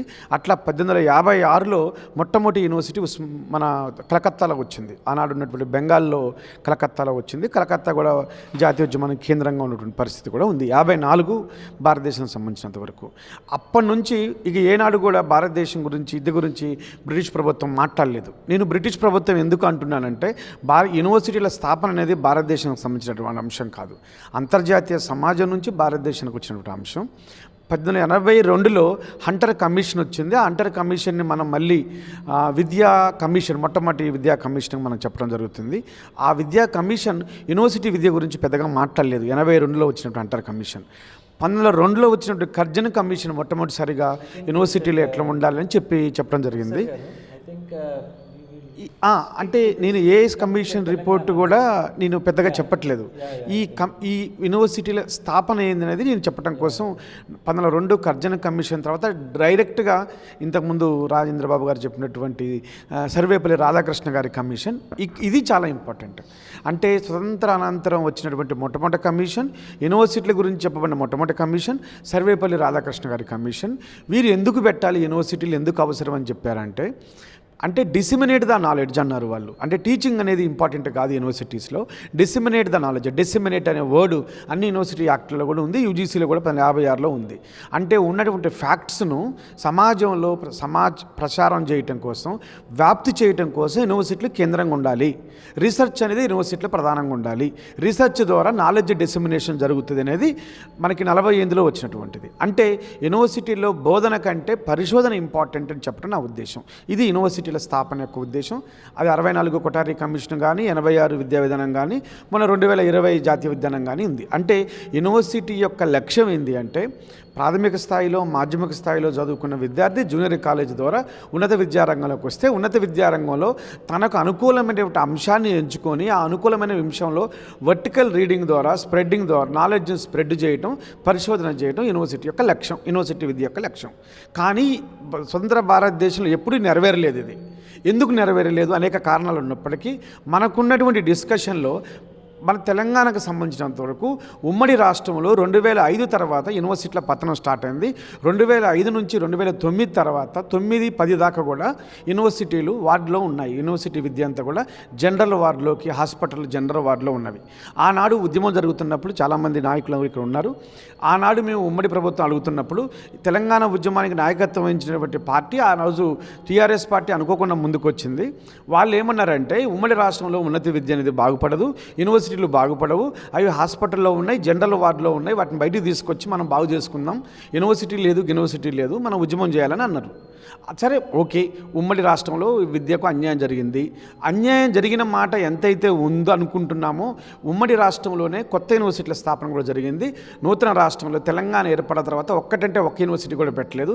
పెట్టబడినటువంటి అన్ని యూనివర్సిటీలు కూడా ఉమ్మడి రాష్ట్రంలో పెట్టబడినటువంటి, తెలంగాణలో పెట్టబడినటువంటి పాలమూరు, శాతవాహన, నల్గొండ యూనివర్సిటీ, అదేవిధంగా మహాత్మా గాంధీ యూనివర్సిటీ, మిగతా యూనివర్సిటీలు కూడా బడ్జెట్ కూడా అందులో పెంచారు. సో రెండవ అంశం ఏంటంటే, ఇక్కడ నేను చెప్పదలిసిన రెండవ అంశం కూడా ఈ జనరల్ వార్డులో ఉన్నటువంటి యూనివర్సిటీని వెంటిలేటర్ పైకి తీసుకుపోయినటువంటిది గత ప్రభుత్వం 9.5 ఏళ్ల కాలంలో సుమారు 10 ఏళ్ల కాలంలో ఏనాడు యూనివర్సిటీపై డిస్కషన్ చేయలేదు, చర్చ చేయలేదు. వెంటిలేటర్పై ఉన్నది. వెంటిలేటర్ పైన ఉన్నటువంటి యూనివర్సిటీ విద్యను బయటకు తీసుకురావటం కోసం ఇప్పుడు అధికారంలోకి వచ్చినటువంటి ప్రజాపాలన ఇచ్చినటువంటి ప్రభుత్వం చర్చించాల్సిన అవసరం అయితే ఉంది. ఇక్కడ ఒక్క ప్రశ్న సార్, జస్ట్ ఇంటరప్షన్. ఇప్పుడు యూనివర్సిటీస్ విద్య వెంటిలేటర్లోకి వెళ్ళింది అనేది చాలా స్పష్టంగా మీరు చాలా బ్యాక్గ్రౌండ్ చెప్పారు. ఉన్నత వర్గాలు యూనివర్సిటీని వాడినంత వరకు బాగున్నాయి. మొదటి తరానికి చెందిన చదువు కోసం వచ్చిన విద్యార్థులు యూనివర్సిటీ వైపు రావడంతో వీటి నిర్వీర్యం స్టార్ట్ అయింది అనేది ఒక డిబేట్ ఉంది. ఐ థింక్ అంటే అది క్లాస్ యాంగిల్ నుంచి చూడాలా, ఆర్ అది వర్గ దృక్పథమా, పాలకుల వర్గ దృక్పథమా? అంటే చాలా వరకు మీ అనుభవంలో కూడా ఇప్పుడున్న విద్యార్థులందరూ కూడా మొదటి తరానికి చెందిన. మీరు చెప్తున్నటువంటిది వాస్తవం. ఉన్నత వర్గాలు మాత్రమే, ఈ ఉన్నత కులాలు అనటానికి కూడా వీల్లేదు. ఉన్నత వర్గాలు చదువుకున్నంత కాలం, వాళ్ళ పిల్లలు చదువుకున్నంత కాలం యూనివర్సిటీలకి బడ్జెట్ బాగా వచ్చింది. 1200 మంది ఉండాల్సిన ఉస్మానియా యూనివర్సిటీలో ఇవాళ 235 మంది కూడా లేరు. పాలమూరు యూనివర్సిటీలో 20 మంది కూడా లేరు. కాకతీయ యూనివర్సిటీలో 70 మందికి అటు ఇటుగా 70 మంది ఉన్నారు. తెలంగాణ యూనివర్సిటీలో 10-11 మంది ఉన్నారు. అంటే శాతవాహన యూనివర్సిటీలో 10 ఉన్నారు.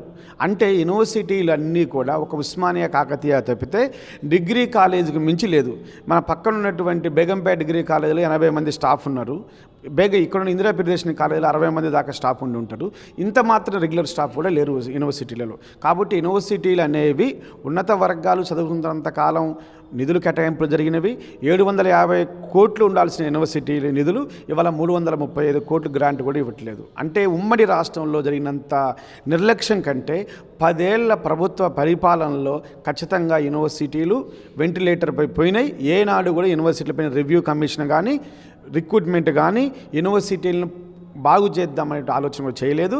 గతంలో వైస్ ఛాన్సలర్ నియామకం అంతా కూడా పైరవీలతో కొనసాగింది. ఇంతకుముందే పెద్దలు చెప్పినట్లు డబ్బుల ద్వారా వచ్చిన వైస్ ఛాన్సలర్ తప్ప ఏమాత్రం ఇంటిగ్రిటీ లేనటువంటి వైస్ ఛాన్సలర్ వచ్చారు. కాంట్రాక్టర్ల దగ్గర నుంచి డబ్బులు తీసుకోవటం కోసం గత ప్రభుత్వంలో ఉన్న వైస్ ఛాన్సలర్లు ముబ్బడిగా కన్స్ట్రక్షన్ మీద పెట్టారు. ఏ పరిశోధన మీద పెట్టలా. పేపర్ పబ్లిష్ చేస్తే 10,000 రూపాయలు ఇవ్వాలి. ఏ యూనివర్సిటీ ప్రొఫెసర్కి ఇవ్వట్లా. ఫారిన్ ట్రిప్కి 75,000 రూపాయలు ఇచ్చి ఒక ప్రొఫెసర్ అని 75,000 రూపాయలు ఇవ్వాలి. అది తీసేశారు. ఉన్నదంతా కన్స్ట్రక్షన్ మీద, hostel construction, administrative building construction, కాలేజీలో పర్మిషన్లు ఇవ్వటం, డిగ్రీ కాలేజీలో అఫిలియేషన్లు ఇవ్వటం, డబ్బులు దండుకోవటం తప్ప గత ప్రభుత్వ ఆయంలో ఏ ఒక్క వైస్ ఛాన్సలర్ కూడా ఏదో ఒకళ్ళో ఇద్దరో మినహాయిస్తే దాదాపుగా 90% మంది వైస్ ఛాన్సలర్ రాజకీయ పలుకుబడి తర్వాత కులం వండతో వచ్చినటువంటి వాళ్ళు విశ్వవిద్యాలయం పైన ఏమాత్రం ఆ విద్య పైన టైం కేటాయించలేనటువంటి వాళ్ళని కేవలం ఆయా సామాజిక వర్గాలకు న్యాయం చేసే పేరు మీద టీఆర్ఎస్ ప్రభుత్వం తీసుకొచ్చి విశ్వవిద్యాలయాల్లో కూర్చోబెట్టింది. ఇది అన్యాయం. కాబట్టి ఇప్పుడు ప్రజాప్రభుత్వం సామాజిక వర్గాలకు న్యాయం చేయడానికి అనేక రంగాలు ఉన్నాయి. మీకు అనేక రకాల సొసైటీలు ఉన్నాయి, అనేక నామినేటెడ్ పోస్టులు ఉన్నాయి. యూనివర్సిటీలను సామాజిక వర్గాలకు మేలు చేసే విధంగా అనేటటువంటి కోణంలో కాకుండా విద్యా కమిషన్ను సార్ చెప్పినట్టు రీహాబిలిటేషన్ సెంటర్గా కాకుండా విద్యావేత్తలను నియమించాలి. బ్యూరోక్రాట్లు ఎట్టి పరిస్థితుల్లో కూడా విద్యా కమిషన్ చైర్మన్గా నియమించొద్దు. విద్యావేత్తలను ఇక్కడ ఉన్నటువంటి ఏదైతే వివిధ ప్రజా సంఘాలను, వివిధ రకాలైనటువంటి ఉపాధ్యాయ సంఘాల ప్రతినిధులను విద్యా కమిషన్లు పెట్టడం ద్వారా విద్యారంగం పైన శ్వేతపత్రం ప్రకటించాలి.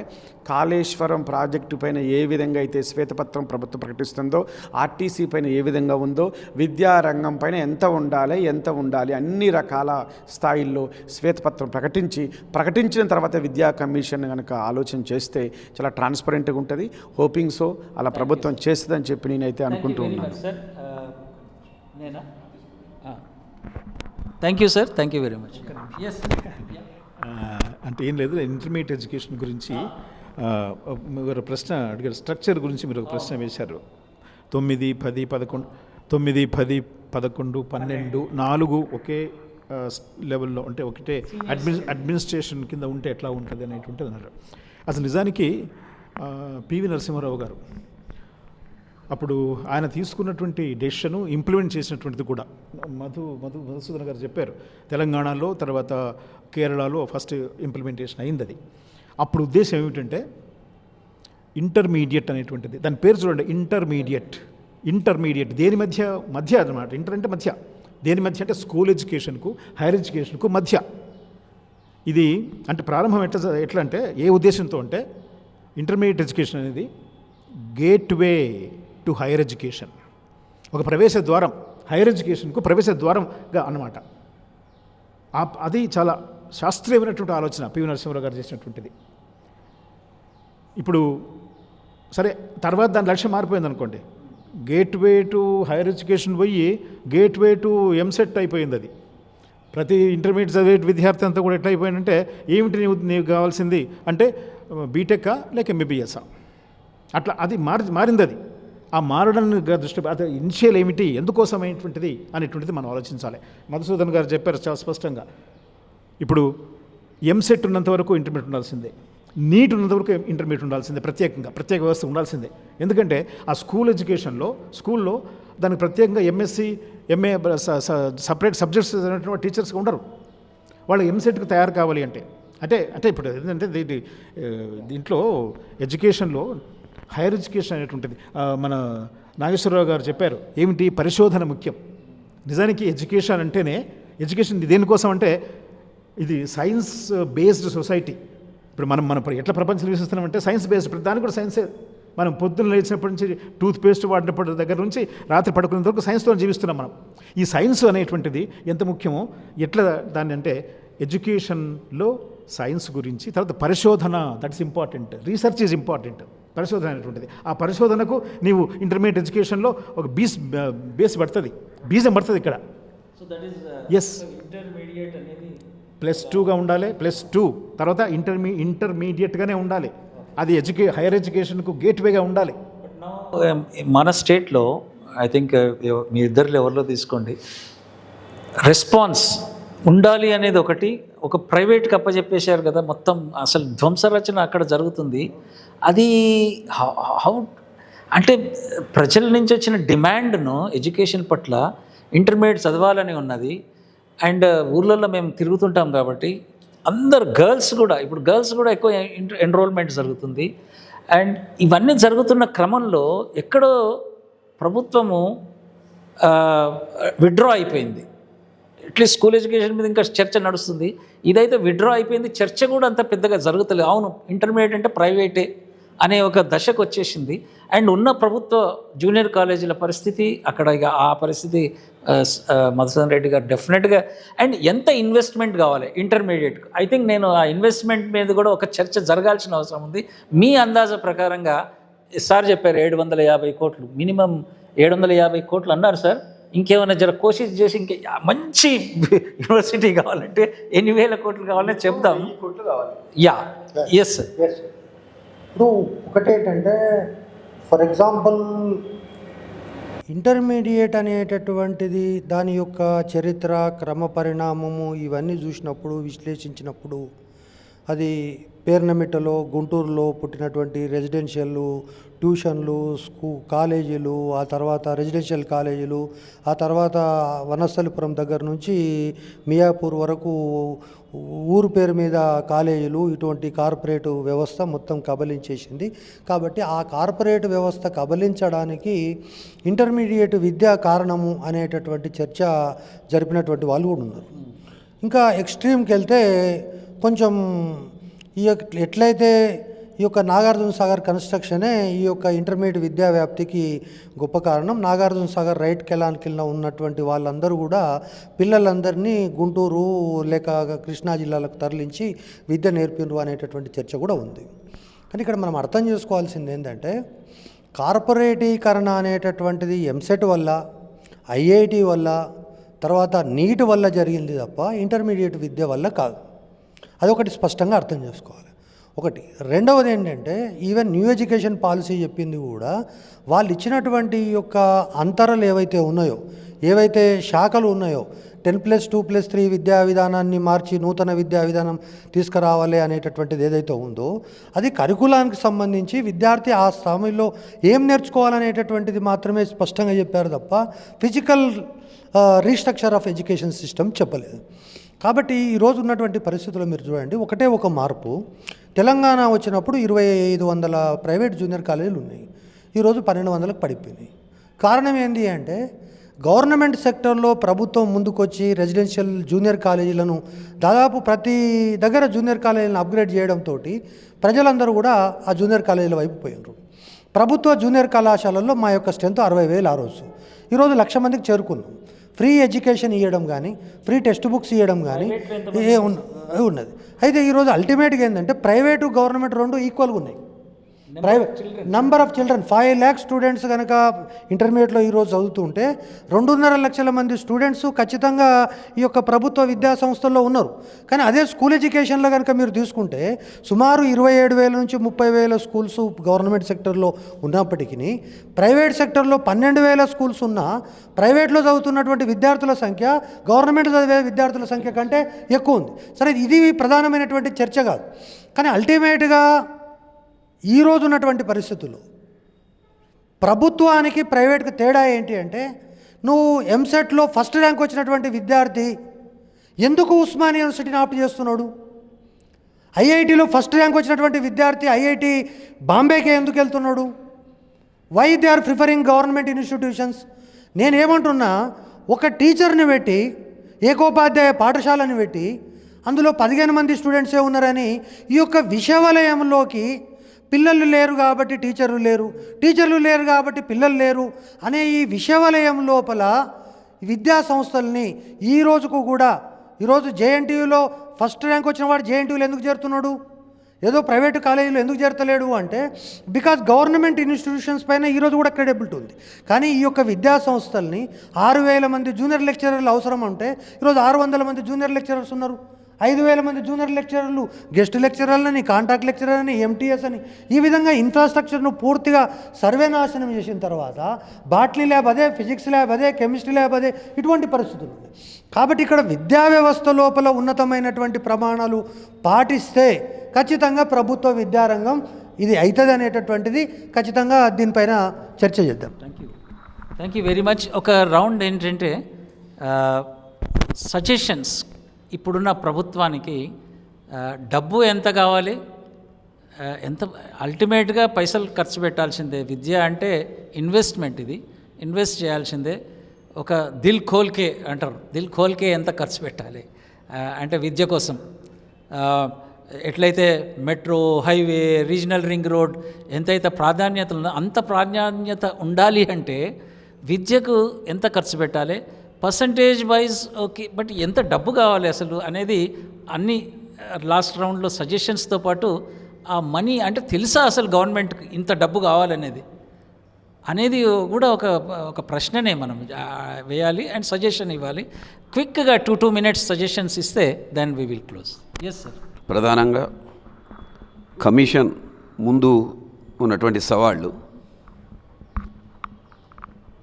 క్షేత్రస్థాయిలో ఉపాధ్యాయ ఉద్యోగ సంఘాలు, పేరెంట్స్ కమిటీతో, ప్రజాప్రతినిధులతో కమిటీలు మండల స్థాయి నుంచి, గ్రామ స్థాయి నుంచి వాళ్ళ యొక్క అభిప్రాయాలు తీసుకొని కాంక్రీట్గా ఒక సిలబస్సు, రెండవది ఉపాధ్యాయుల కొరత, భౌతిక వనరులు, దాంతోపాటు నిధులు, ఈ 4 అంశాల మీద కింది నుంచి అంతా ఒక రూపొందించుకొని ఫైనల్గా కమిషన్ రిపోర్టు రూపొందించాల్సిన అవసరం ఉంది.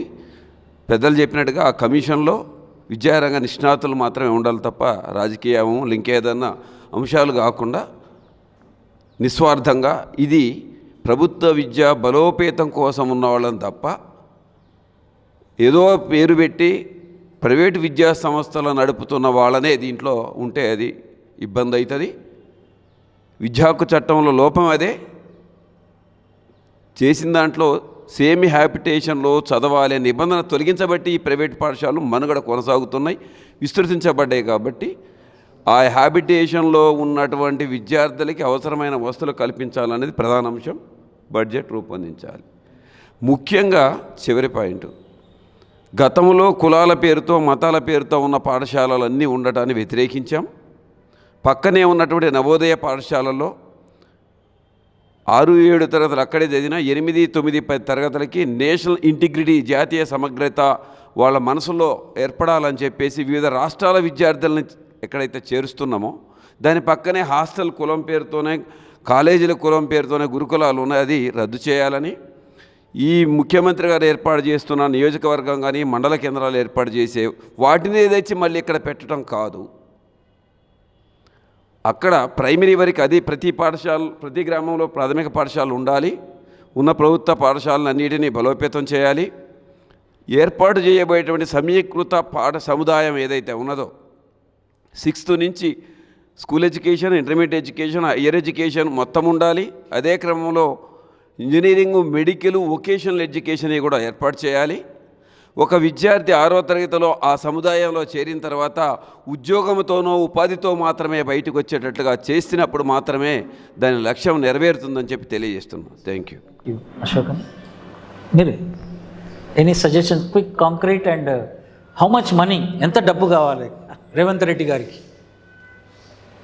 ప్రస్తుతము మన బడ్జెట్లో 7.5% మాత్రమే ఇచ్చారు. ప్రభుత్వానికి రాకముందు వీళ్ళు ఇచ్చినటువంటి హామీ 15% కనీసంగా ఇస్తామని చెప్పారు. కానీ మన అవసరాలకు అనుగుణంగా విద్యను పరిపుష్టం చేయాలి అంటే అది క్రమంగా 30% వరకు తీసుకుపోవాల్సినటువంటి అవసరం ఉంది. అంటే అట్లీస్ట్ 40,000 కోట్లైనా ఈ విద్యారంగానికి కేటాయిస్తే, అంటే ప్రాథమిక స్థాయి నుండి ఉన్నత స్థాయి వరకు మన రాష్ట్రంలో ఉన్నటువంటి బడ్జెట్లో 40,000 కోట్లు కేటాయిస్తే కనుక అది సాధ్యమయ్యే అవకాశం ఉంది. మరి ఇప్పుడు ప్రధానమైన హడ్డీలు విద్యారంగంలో ఉంది ఏంటంటే, ఒకటి రాజకీయ జోక్యం విద్యారంగం మీద బాగా పనిచేస్తూ ఉన్నది. పాఠశాల విద్య మీద ఉపాధ్యాయులు పనిచేయకుండా ఒక క్రీనీడలాగా ఒక పనిచేస్తున్నటువంటి పరిస్థితి ఉన్నది. రెండోది ఏంటంటే, పోస్టులను నింపకపోవడం ఒకటైతే, అసలు ఉపాధ్యాయులను తయారు చేసేటువంటి డిఎడ్ కళాశాలలు, బిఎడ్ కళాశాలకు సంబంధించినటువంటిది వాళ్ళను తయారు చేసేదాన్నే ఆడ పూర్తి స్థాయిలో స్టాఫ్ లేదు, ప్రైవేట్ వాళ్లకు పంపిస్తూ ఉన్నారు. దాన్ని ఏమైపోతుందంటే అక్కడ ఒక నాణ్యతా ప్రమాణాలు లేనటువంటి టీచర్లను తయారు చేస్తూ వస్తున్నది. స్క్రీనింగ్ కూడా సరిగ్గా ఉండకపోవడం వల్ల ఈ విద్యారంగంలోకి అసలు చేయకూడని వాళ్ళు, అంటే ఉపాధ్యాయునిగా ఉండకూడని వాళ్ళు కూడా ఇందులోకి వస్తున్నారు. దీనికి కూడా రాజకీయ జోక్యమే. అది లూజ్ సిస్టమ్ అనేటువంటిది ఉన్నది. పనిచేయాలంటే సరి అయినటువంటి సూపర్వైజన్ కూడా చాలా అవసరం ఉంది. అట్లనే నాణ్యతా ప్రమాణాలు పెంచడానికి మన దగ్గర ఎస్సీఆర్టీ అనేటువంటిది ఒక సంస్థ ఉంటుంది. విచిత్రం ఏంటంటే అది కూడా నిర్వాసితులకు కేంద్రంగా మారిపోయింది. ఉపాధ్యాయులకు హైదరాబాద్లో ఉండే వాళ్ళంతా కూడా అందులో చేరిపోతూ ఉన్నారు. ప్రభుత్వం 10 ఏళ్ళుగా ఇప్పటికీ రిక్రూట్మెంట్ చేయకపోవడం వల్ల నష్టమైంది. ప్రైవేట్ సంస్థలు జిల్లా స్కూళ్ళలోకి వచ్చి వాళ్ళు ట్రైనింగ్లు ఇస్తూ ఉన్నారు. మేము ఫలానాది చేస్తామని. మరి ప్రభుత్వ రంగంలో ఉండేటువంటి ఎస్సీఆర్టీ అంతా కూడా చేతులు కట్టుకొని చూస్తున్నటువంటి పరిస్థితి ఉన్నది. ఇది మారిపోవాల్సినటువంటి అవసరం ఉంది. రెండోది, ప్రతి గ్రామంలో ఉన్నటువంటి పిల్లల సంఖ్యకు అనుగుణంగా టీచర్ల నియామకం చేసి ప్రీ ప్రైమరీ స్కూల్ని కూడా అత్తులో పెట్టాలి. ప్రభుత్వ బడే మంచి బడి అనేటువంటిది కాన్సెప్ట్ను ప్రభుత్వం కల్పించేటట్టు ఈ కమిషను వాళ్ళ ప్రభుత్వానికి రూపకల్పన చేసి చెప్పాల్సినటువంటి అవసరం ఉంది. ఇక అట్లనే ఉపాధ్యాయులను బోధనకు మాత్రమే పరిమితం చేయాలి. ప్రైవేట్ వాళ్ళల్లో ఏంటంటే టీచర్ తరగతి గదికే పరిమితం అవుతాడు. ఇప్పుడు కంపేర్ చేస్తూ ఉన్నారు టీచర్లందరినీ. ఎందుకు ఈ పిల్లలు సంఖ్యకు అనుగుణంగా టీచర్లు ఉన్నప్పటికీ చదివేందుకు వస్తలేదు అని అంటే, 220 రోజులు పని దినాలు ఉంటాయి. అందులో ఒక 20 నుండి 30 రోజులు బోధనేతర పనులకే ప్రభుత్వం పనిచేయిస్తుంటుంది. ఒకరిద్దరు టీచర్లు ఉన్నటువంటి ఎవరినైతే రోజు బోధనకు పరిమితం కాకుండా అనవసరమైన రిపోర్ట్లన్నీ అడుగుతూ వాళ్ళని పని చేయకుండా చేస్తున్నటువంటిది. ఈ సిస్టమ్ అంతా కూడా వేరే వాళ్ళతో చేయించుకోవాలి. టీచర్లంతా కూడా బోధనకే పరిమితం చేసి బాధ్యతగా ఫీల్ అయ్యేటట్టు ఉపాధ్యాయుని తయారు చేయాలి. ఆ పని నుండి ప్రభుత్వం తప్పించుకొని ఏం చేస్తుందంటే, పిల్లలు లేరు అని అంటే టీచర్ సరిగ్గా పని చేయకపోవడం వల్ల పిల్లలు లేరు అని చెప్పి అనవసరమైన తప్పుడు సమాచారాన్ని సమాజానికి ఇస్తా అన్నారు. అది సరి అయింది కాదు. ఇదంతా పోవాలంటే ఏం చేయాలి అంటే, స్వతంత్ర ప్రతిపత్తి కలిగినటువంటి విద్యా బోర్డులకు అప్పగిస్తే, అది ఒక నిజాయితీ కలిగినటువంటి విద్యావేత్తలకు కనుక దీన్ని అప్పగించినట్టయితే వాళ్ళ పని వాళ్ళు చేసుకునేటువంటి అవకాశం ఉంటుంది. రాజకీయ జోక్యం ఎంత దూరంగా ఉంటే అంత మంచిది ఈ సమాజానికి అని చెప్పి కోరుతున్నాను. Thank you very much. Final suggestions and what is the budget? Sir 40,000 కోట్లు చెప్పారు విద్య మొత్తానికి. చర్చ బాగా సాగుతుంది. చాలా శాస్త్రీయంగా యూనివర్సిటీల పైన ఈ ఉన్నటువంటి పరిస్థితుల్లో ప్రజాప్రభుత్వంలో ఒక 5 ముఖ్యమైనటువంటి సూత్రాలని, పంచసూత్రాలను నేను ప్రపోజ్ చేయదలుచుకున్నాను. ఒకటి, తక్షణమే యూనివర్సిటీలు రిక్రూట్మెంట్ చేయాలి. ఉస్మానియా, కాకతీయ యూనివర్సిటీలతో పాటు స్టేట్ యూనివర్సిటీలు ఏవైతే ఉన్నాయో అన్ని యూనివర్సిటీల్లో రిక్రూట్మెంట్ చేయాలి. మొదటిగా చేయాల్సినటువంటి అంశం రిక్రూట్మెంట్ మీద హై లెవెల్ మీటింగ్ పెట్టి రిక్రూట్మెంట్ చేయాలి. నెంబర్ 1. నెంబర్ 2, యూనివర్సిటీల బడ్జెట్కు సంబంధించిన దాంట్లో ఉస్మానియా, కాకతీయ యూనివర్సిటీలకు చెరో 1000 కోట్లతో పాటు మిగతా స్టేట్ యూనివర్సిటీలకు 500 కోట్ల రూపాయల బడ్జెట్ ఇవ్వాలి. నెంబర్ 2, బడ్జెట్ పెంచాలి. టోటల్ ఉన్నటువంటి 14 యూనివర్సిటీలు, అందులో 9 యూనివర్సిటీలు రాష్ట్ర ప్రభుత్వం బడ్జెట్ ఇస్తూ ఉంది. ఉమ్మడి జాబితాలో ఉన్నందున, ఉమ్మడి జాబితాలో ఉన్నందున బడ్జెట్ అలొకేషన్స్ మాత్రం యూజీసీ ఈ యొక్క పే స్కేల్స్ ఇస్తున్నప్పటికీ గ్రాంట్ ఇవ్వాల్సింది మాత్రం యూనివర్సిటీ కాబట్టి ఉస్మానియా, కాకతీయులకు 1000 కోట్లు, మిగతా యూనివర్సిటీలకు 500 కోట్ల రూపాయల చొప్పున తక్షణం రిలీజ్ చేయాలి, బడ్జెట్లో కూడా పెట్టాలి.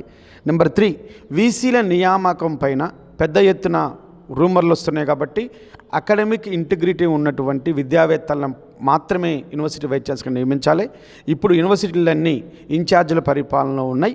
ఇన్ఛార్జీలను తీసేసి విద్యావేత్తలను పొలిటికల్ రీహాబిలిటేషన్ లాగా కాకుండా విద్యావేత్తలనే యూనివర్సిటీలు వీసీ నియమించండి. 3వ అంశంగా వీసీల నియామకం జరపాలి. 4వ అంశం, ఇంతకుముందు చెప్పినట్టు ఎన్ఈపిలో అనేక అసమగ్రమైన అంశాలు ఉన్నాయి.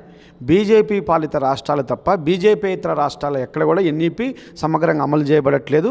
ఎన్ఈపిలో ఉన్న అంశాలన్నింటినీ అడాప్ట్ చేసుకోవాల్సిన అవసరం లేదు. కాబట్టి అసమగ్రమైన అంశాలను రివ్యూ చేసేందుకు స్వయం ప్రతిపత్తి గలటువంటి ఒక కమిషన్ ద్వారా ఎన్ఈపీ విశ్లేషణ చేసే ముందుగా శ్వేతపత్రం ప్రకటించాలి. 4వ అంశం. చివరిగా 5వ అంశంగా ఈ కొత్త యూనివర్సిటీల స్థాపన చేయాల్సిన అవసరం ఉంది. ఉమ్మడి రాష్ట్రంలో యూనివర్సిటీలు పెట్టారు. తెలంగాణ వచ్చిన తర్వాత ఈ నూతన యూనివర్సిటీ స్థాపన జరగలేదు. ఖమ్మం జిల్లాలో ఖమ్మం, వరంగల్, నల్గొండ 3 జిల్లాలకు కూడా కేంద్రంగా ఖమ్మం ఉన్నది. ఖమ్మంలో పీజీ సెంటర్ మాత్రమే ఉన్నది. ఖమ్మంలో యూనివర్సిటీ స్థాపన జరగాలి. నూతన జిల్లాలు చేశారు కాబట్టి నూతన జిల్లాల్లో అన్ని జిల్లాల్లో యూనివర్సిటీలు, ముఖ్యంగా ఖమ్మం లాంటి జిల్లాల్లో యూనివర్సిటీల స్థాపన జరగాలి. కోటి ఉమెన్స్ కాలేజీని కోటి ఉమెన్స్ యూనివర్సిటీగా చేశారు.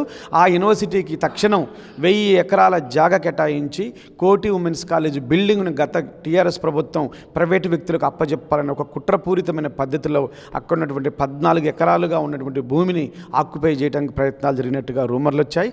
కాబట్టి తెలంగాణ మహిళా విశ్వవిద్యాలయానికి 1000 ఎకరాలు భూమి కేటాయించాలి. నూతన యూనివర్సిటీల స్థాపన జరగాలి. నూతన యూనివర్సిటీకి బడ్జెట్ కూడా ఇవ్వాలి. వీటన్నిటిని విశ్లేషించడం కోసం తెలంగాణ ఉన్నత విద్యా మండలిని సంస్కరించాల్సిన అవసరం ఉంది. ఉన్నత విద్యా మండలిలో విద్యావేత్తలను పెట్టడం చేత దాన్ని ఒక స్వయం ప్రతిపత్తమైన సంస్థగా దాన్ని రూపొందించినట్లయితే ఖచ్చితంగా ఉన్నత విద్య తెలంగాణ రాష్ట్రంలో మరింత మెరుగ్గా ఉండేటువంటి అవకాశం ఉంటుందని చెప్పి నేను అభిప్రాయపడుతూ ఉన్నాను. Thank you sir. Very concrete suggestions వస్తున్నాయి. తప్పకుండా ప్రభుత్వం దీన్ని దృష్టి ఉంచాలి. So my suggestions are somewhat different with the other panelists. స్వయం పాలనకు సంబంధించి 10 సంవత్సరాల ఈ యొక్క అరాచకమైన విద్యా వ్యవస్థ తర్వాత కాంగ్రెస్ ప్రభుత్వం తన యొక్క మేనిఫెస్టోలో విద్యకు సంబంధించి 2-3 కాంక్రీట్ విషయాలను ప్రస్తావించింది. ప్రతి మండలంలో ఒక ఇంటర్నేషనల్ పాఠశాల పెట్టాలని చెప్పి, ఆ యొక్క ఇంటర్నేషనల్ పాఠశాల అన్ని అంగులతో ఉండాలనేటటువంటిది సరే ప్రస్తుతం ఉన్నదా లేకపోతే కొత్తయా? నా యొక్క అభిప్రాయం ప్రకారం ఏ పాఠశాలలో అత్యధిక స్ట్రెంత్ ఉంటుందో ఆ మండలంలో దాన్ని ఒక ఆదర్శ పాఠశాలగా తీర్చిదిద్ది అన్ని రకాలైనటువంటి సాంకేతిక అంతర్జాతీయ ప్రమాణాలతో ఈవెన్ నోటీస్ బోర్డుల దగ్గర నుంచి తర్వాత ఈ యొక్క మొత్తం వ్యవస్థనంతా కూడా కంప్యూటర్లకు సంబంధించి కానీ లేకపోతే ఈ యొక్క క్లాస్ రూమ్స్ అన్నీ కూడా డిజిటల్ క్లాస్ రూమ్స్ చేయడం దాని నుంచి ఆలోచించాలి. రెండవది, ఈ 6 నెలల పరిపాలనలో విద్యా వ్యవస్థ పైన ఒక కాంక్రీట్గా ప్రభుత్వము చర్చల ద్వారా ముందుకొచ్చినట్టు కాకుండా ఏదో గుడ్డెద్దు చేనుల పడ్డట్టుగానే వ్యవహారం జరుగుతుందనేటటువంటిది నా యొక్క నిశ్చితమైనటువంటి అభిప్రాయం. ముఖ్యంగా ఈ 3, 4, 5, 6 నెలల లోపల విద్యా వ్యవస్థ పైన ఒక కమిటీ కానీ కమిషన్ కానీ వేస్తాము అనేటటువంటిది ఉంది. కానీ కమిటీయా కమిషనా అనేటటువంటి దాని మీద ఇంతవరకు ఎక్కడ కూడా ఎవరు కూడా క్లారిటీ ఇచ్చినటువంటి సందర్భం లేదు. ముఖ్యమంత్రి గారు మాట్లాడుతూ మహిళా కమిషన్ లాగా విద్యా కమిషన్ అన్నాడు. మరి మహిళా కమిషన్ అంటే శిక్షించడానికి ఉన్నటువంటి కమిషన్ అది. అదేవిధంగా ఇప్పుడు ఈ యొక్క విద్యా వ్యవస్థలో ఉండేటటువంటి నియంత్రించడానికి కమిటీ వేస్తారా, లేదా విద్యా వ్యవస్థలో మార్పులు సూచించడానికి, ఉన్నతీకరించడానికి కావలసినటువంటి సూచనలు చేయడానికి కమిటీ వేస్తారా అనేటటువంటిది ఇంకా ప్రభుత్వానికి దగ్గరగా ఉండేటటువంటి వాళ్ళు, విద్యావేత్తలుగా చెల్లమవుతున్న వాళ్ళు కూడా ఈ సందేహం ఉంది. అయితే పక్కన ఉన్న ఆంధ్రప్రదేశ్లో విద్యా కమిషన్ వేశారు. 2 రిటైర్డ్ జడ్జిలను తీసుకొని వచ్చి హైయర్ ఎడ్యుకేషన్కి ఒక విద్యా కమిషన్, స్కూల్ ఎడ్యుకేషన్కి ఒక విద్యా కమిషన్ వేశారు. అది వైట్ ఎలిఫెంట్గా తప్ప ఆ రాష్ట్రానికి కానీ ఆ విద్యా వ్యవస్థకు కానీ 5 పైసలు ఉపయోగపడలేదు. ముఖ్యంగా పాఠశాల విద్యకు వేసినటువంటి వాళ్ళ కమిషన్ ఏదైతే ఉందో, ఒక ఎమ్మెల్యే గారి భర్త ఒక ఇంజనీరింగ్ కళాశాల ఓనర్ని పాఠశాల విద్యా కమిషన్ బాధ్యతలన్నీ ఆయన చేతిలో పెడితే ఆంధ్రప్రదేశ్లో మీ ఇష్టం వచ్చినట్టుగా వసూలు చేసుకోండి అని ఒక 100 కోట్ల రూపాయలు వసూలు చేసి ప్రభుత్వానికి కప్పం పట్టిండ్రు అనేటటువంటి ఒక చర్చ జరుగుతుంది. మరి అటువంటి విద్యా కమిషన్ వేస్తారా అనేటటువంటిది ఒక చర్చ. కమిటీ అనేటటువంటిది నిజంగా కూడా ఇప్పుడు చెప్పినటువంటి విషయాలను ఇంప్లిమెంట్ చేయడానికి ఏ కమిటీ అక్కర్లేదు. పాఠశాల విద్యను మీరు సంస్కరించాలనుకుంటే ఒకటే ఒక సమస్య, ఈరోజు కేజీ నుంచి 5th క్లాస్ వరకు ఉన్నటువంటి విద్యా వ్యవస్థను బలపరచడము లేదా దాన్ని పటిష్టపరచడం అనేటటువంటిది కనుక చేస్తే ఆటోమేటిక్గా చైన్ అనేటటువంటిది, ఎందుకంటే రెసిడెన్షియల్ స్కూల్స్ కానీ అవి కానీ గత ప్రభుత్వం చేసినట్టుగా మేము 5 లక్షల మందికి విద్య నేర్పినాము, ఇక అదే మా విద్య కేజీ టు పీజీ అనేటటువంటిది కాదు. 5 లక్షల మందికి విద్య నేర్పించి సుమారు 25 లక్షల మందిని అనాథలుగా మార్చినటువంటి గత చరిత్ర ఇప్పుడు పునరావృతం కావడానికి లేదు. తర్వాత ఆయాచితంగానే కొన్ని విషయాలు ముఖ్యమంత్రి గారు మాట్లాడుతున్నారు, ఎందుకంటే విద్య ఆయనకు కాబట్టి.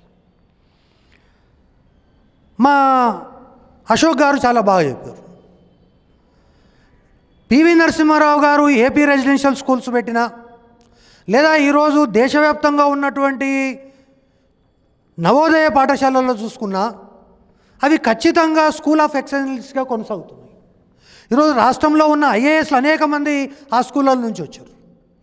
సరే, కారణాలు ఏమైనప్పటికీ కూడా సో ఎస్సీ గురుకులాలు కావచ్చు, ఎస్టీ గురుకులాలు కావచ్చు, బీసీ గురుకులాలు కావచ్చు, తర్వాత మైనార్టీ గురుకులాలు కావచ్చు, ఇవన్నీ కూడా గురుకులాలు పెరిగిపోయినాయి.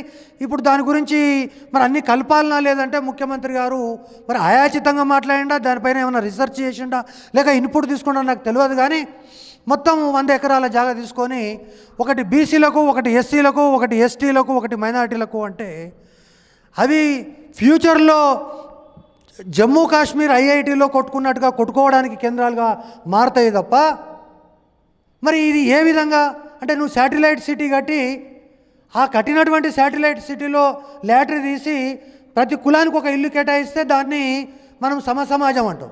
అంతేగాని బ్రాహ్మణులకు ఒక వీధి, బల్జోలకు ఒక వీధి, కోమటోళ్ళకు ఒక వీధి కలిసి కట్టినట్టుగా ఉంది. ఈ యొక్క నిర్ణయం అనేటటువంటిది పూర్తిగా ఇది సమ్మతమైనటువంటిది కాదు. ఇది తప్పకుండా ఈ ప్రభుత్వం యొక్క తప్పుటడుగు అవుతుంది అనేటటువంటిది ఒకటి. చివరిగా ముఖ్యమంత్రికి ఎవరు చెప్పారో తెలియదు, ఆల్ ఆఫ్ సడన్ రెసిడెన్షియల్ విద్య అనేటటువంటిది విద్యార్థులకు తల్లిదండ్రులకు మధ్య సంబంధాలను పూర్తిగా ధ్వంసం చేసింది అనేటటువంటిది చెప్పాడు. మీరు ఏ తల్లిదండ్రుల గురించి మాట్లాడుతున్నారు? రేవంత్ రెడ్డి మనమడి గురించి మాట్లాడుతున్నారా? వేం నరేంద్ర రెడ్డి మనమడి గురించి మాట్లాడుతున్నారా? లేదా వేప చెట్టుకు చీరగట్టి ఆ చీరలో పిల్లవాన్ని వేసి నాటేస్తున్నటువంటి సామాన్య కుటుంబాల యొక్క పిల్లల గురించి మాట్లాడుతున్నారా?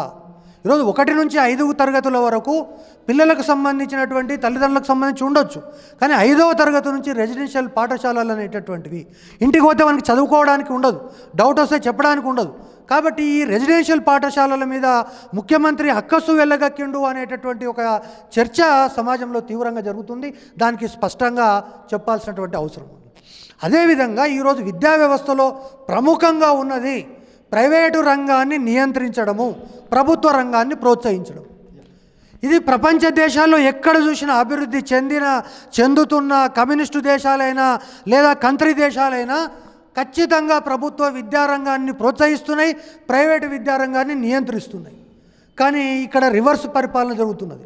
ఉస్మానియా యూనివర్సిటీలో డబుల్ బెడ్రూమ్లు ఇల్లు కడుతుంటే ఉస్మానియా యూనివర్సిటీలో హాస్టళ్ళు మూసేస్తుంటే, ఉస్మానియా యూనివర్సిటీలో ఉన్న ప్రొఫెసర్లను పీకేస్తుంటే, ఎల్లారెడ్డి పేరు మీద, మల్లారెడ్డి పేరు మీద, చంద్రారెడ్డి పేరు మీద ప్రైవేటు యూనివర్సిటీలు కుక్కగొడుగుల్లాగా వచ్చి చేరుతున్నటువంటి విషయం లోపల తక్షణం ఈ రాష్ట్రంలో ప్రైవేటు విద్యా సంస్థలు, ముఖ్యంగా ప్రైవేటు యూనివర్సిటీలను రద్దు చేసే దిశగా చర్యలు ఉండాలి తప్ప, నిజంగా కూడా ఈ 6 నెలల కాలంలో ముఖ్యమంత్రి గారికి టైం లేకపోవచ్చు, లేదా ముఖ్యమంత్రి గారికి ఈ విషయాలపైన అవగాహన లేకపోవచ్చు, కానీ ఈ విధమైనటువంటి ఒక చర్చ జరగడం అనేటటువంటిది విద్యా వ్యవస్థకు తీరని నష్టం జరుగుతున్నది. కాబట్టి ఒక కాంక్రీట్గా కింది స్థాయిలో చర్చ జరగాల్సినట్టు అవసరం ఉన్నది.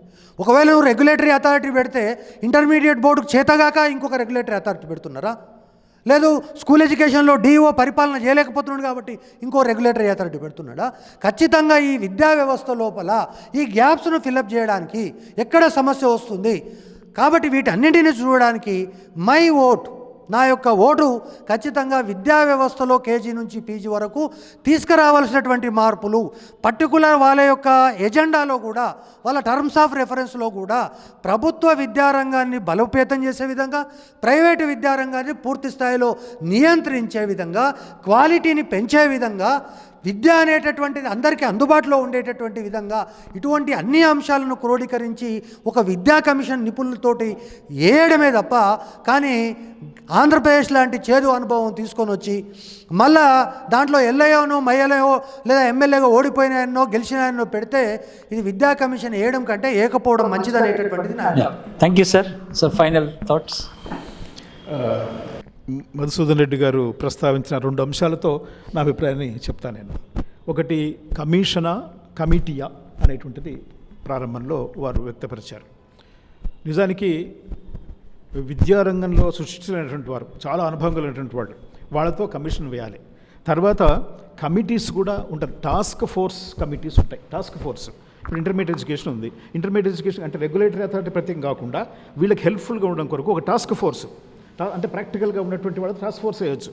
అట్లాగే టెక్నికల్ ఎడ్యుకేషన్ ఉంది, టెక్నికల్ ఎడ్యుకేషన్ ఒక టాస్క్ ఫోర్స్, స్కూల్ ఎడ్యుకేషన్ ఒక టాస్క్ ఫోర్స్. ఆ టాస్క్ ఫోర్స్ చిన్న చిన్న వాళ్ళతో వేయచ్చు, ప్రాక్టికల్ నాలెడ్జ్ ఉన్న వాళ్ళతో, అది కమిటీ. ఆ తర్వాత కమిషన్ మాత్రం దానికి ఒక ప్రత్యేకమైనటువంటి స్థానం ఉండాలి, చాలా అనుభవజ్ఞులు ఉండాలి దాంట్లో. తర్వాత రెండవది ప్రైవేటు రంగాన్ని నియంత్రణ చేయాలన్నారు, చాలా ముఖ్యమైనటువంటి విషయం. ఇప్పుడున్న పరిస్థితుల్లో నేను చెప్పినట్టుగా ఇంటర్మీడియట్ ఎడ్యుకేషన్లోనూ లేక హైయర్ ఎడ్యుకేషన్లో ప్రైవేటీకరణను పూర్తిగా తీసేయలేరు, అది దురాశ అవుతుంది, అది అత్యాశ అవుతుంది. కానీ స్కూల్ ఎడ్యుకేషన్ స్టార్ట్ చేయొచ్చు. అయితే నియంత్రణ అనేటువంటిది చాలా ముఖ్యం. ఇప్పుడు ఒక చిన్న ఉదాహరణ చెప్తాను నేను. స్కూల్ ఎడ్యుకేషన్ ఇప్పుడు ఒక GOMS నెంబర్ 1 అని ఒకటి ఉంది. ఆ GOMS నెంబర్ 1 ప్రకారము ప్రభుత్వము టెక్స్ట్ బుక్లు ప్రింట్ చేస్తుంది, చేసి గవర్నమెంట్ స్కూల్స్లో డిస్ట్రిబ్యూట్ చేస్తుంది. ప్రైవేట్ స్కూల్స్లో డిస్ట్రిబ్యూట్ చేయాలి అంటే 1400 రూపాయల కంటే ఎక్కువ తీసుకోకూడదు. ఇది ఆ GOMS నెంబర్ 1 చెప్పినటువంటిది. కానీ ప్రైవేట్ స్కూల్స్లో 14,000కు తక్కువకుండా ఎవరు తీసుకోవట్లేదు. 14,000 రూపీస్. ఒక 10వ తరగతి చదువుతున్న పిల్లవాడు బుక్ సెట్ తీసుకోవాలంటే టెక్స్ట్ బుక్స్ది 14,000 రూపాయలు ఇవ్వాలి. అక్కడ జీవోలో ఏముంది, 1,400 రూపాయలు ఎక్కువ తీసుకోకూడదని ఉంది. నియంత్రణ లేదన్నట్టే కదా. నియంత్రణ ఉండాలి తప్పనిసరిగా, అదొకటిది ఒకటి. ఈ 2 విషయాలు. తర్వాత ప్రైవేటీకరణ గురించి కూడా నేను ఒక చిన్న అభిప్రాయం చెప్తాను. దాన్ని ఎట్లాగైనా సరే సమూలంగా తుదముట్టించాలి. ఎందుకంటే ఇప్పుడు ఈ మధ్య చూస్తున్నాం, నీట్ ఎగ్జామ్స్ లీకేజ్ అవుతున్నాయి. లీకేజ్ అయినాయి, చాలా గందరగోళం ఉంది, దేశవ్యాప్తంగా నడుస్తూ ఉంది. దీని వెనక ప్రైవేట్ కోచింగ్ కాలేజ్ వాళ్ళు, ప్రైవేట్ కోచింగ్ సెంటర్స్ వాళ్ళు అనేటువంటిది పెద్దగా ఉంది. అది పుకారు మాత్రమే కాదు, వాళ్ళు వాస్తవం ఉంటుంది. రెండవది, ఈరోజు ప్రారంభమైన డిఎస్సి ఎగ్జామినేషన్స్, ఇది పోస్ట్ పోన్ చేయాలి వద్దని చెప్పేసి ఒకటి, దీని వెనక కూడా కోచింగ్ సెంటర్స్ వాళ్ళు ఉన్నారు అనేటువంటిది చాలా బలంగా వినిపిస్తున్నటువంటిది. మూడవది, ఒక 3-4 ఇయర్స్ బ్యాక్ అగ్నిపథ్ అని పెట్టారు. అప్పుడు కూడా చాలా సికింద్రాబాద్ రైల్వే స్టేషన్లో కొన్ని రాష్ట్రాల్లో కూడా బాగా జరిగినాయి. సరే, ఆ ఇష్యూ మంచిదాకా చెడ్డదని నేను చెప్పట్లేదు, కానీ ఆ గొడవ వెనక ప్రైవేట్ కోచింగ్ సెంటర్స్ ఉన్నాయి అనేటువంటిదే ప్రధానంగా బయటకు వచ్చినటువంటి విషయం. ఇదంతా ఎందుకు వచ్చింది? ప్రైవేటైజేషన్లో వచ్చింది. ప్రైవేటైజేషన్ దీనికి రాస్తుంది, కమర్షియలైజేషన్ దాడిస్తుంది. ఫస్ట్ కమర్షియల్ అయిపోతే ఎడ్యుకేషన్ అంతా కూడా, ఆ కమర్షియలైజేషను క్రిమినలైజేషన్ అయిపోతుంది. క్రిమినల్ యాక్టివిటీస్ ఇవన్నీ కూడా, అగ్నిపథ్లో జరిగిన కానీ మిగతా కూడా క్రిమినల్ ఇప్పుడు నీట్లో జరిగింది క్రిమినలే. ఈ ప్రైవేటైజేషన్ అనేటువంటి దీనికి దారితీస్తుంటే క్రిమినల్ యాక్టివిటీకి క్రిమినలైజేషన్ దారితీస్తుంది. కాబట్టి అదొకటి. తర్వాత మూడవ ప్రశ్న జస్ట్ ఒకటే నిమిషం, మీరు బడ్జెట్ గురించి అన్నారు. సరే, బడ్జెట్ గురించి నాకేం పెద్ద అనుభవం లేదు, తర్వాత దాని గురించి ప్రవేశం కూడా లేదు. కానీ నేను ఒక విషయం మాత్రం చెప్పగలను. డబ్బులు ఎన్ని వేల కోట్లు, ఎన్ని లక్షల కోట్లు అనేది నేనేం చెప్పలేను. కానీ ఒకటి ఏమిటంటే, ఇప్పుడు వ్యవసాయ రంగానికి మంచి ప్రాధాన్యత ఇస్తుంది ఈ ప్రభుత్వం.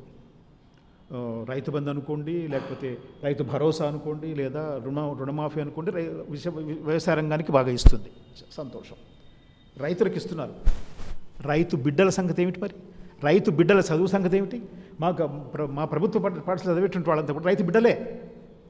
దాదాపు 60% మంది ఇంకా వ్యవసాయ రంగం ఆధారపడేటువంటి వాళ్ళు తెలంగాణ రాష్ట్రంలో ఉన్నారు.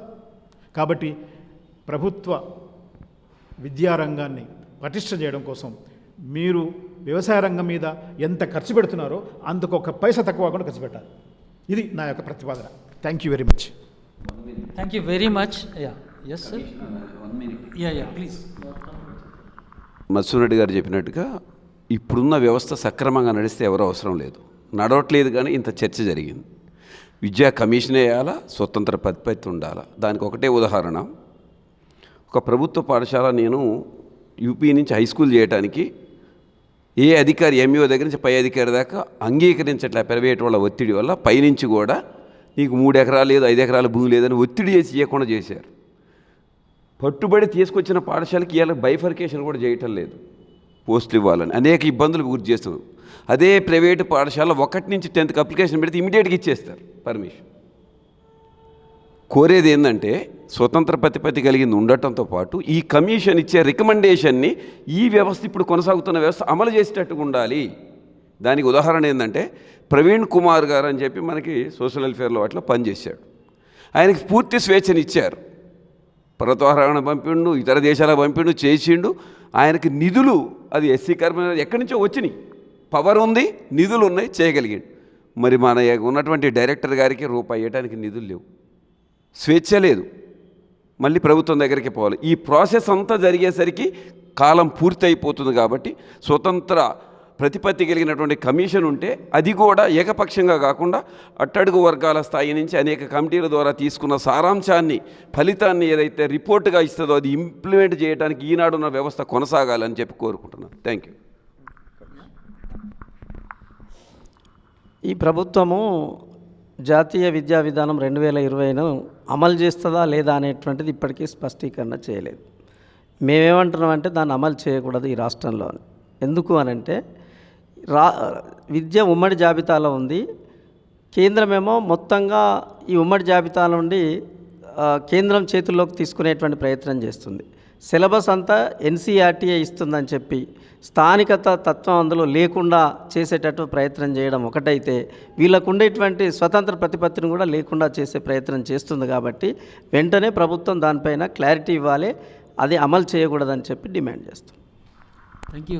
Thank you very much. ఇది చాలా ముఖ్యమైన చర్చ.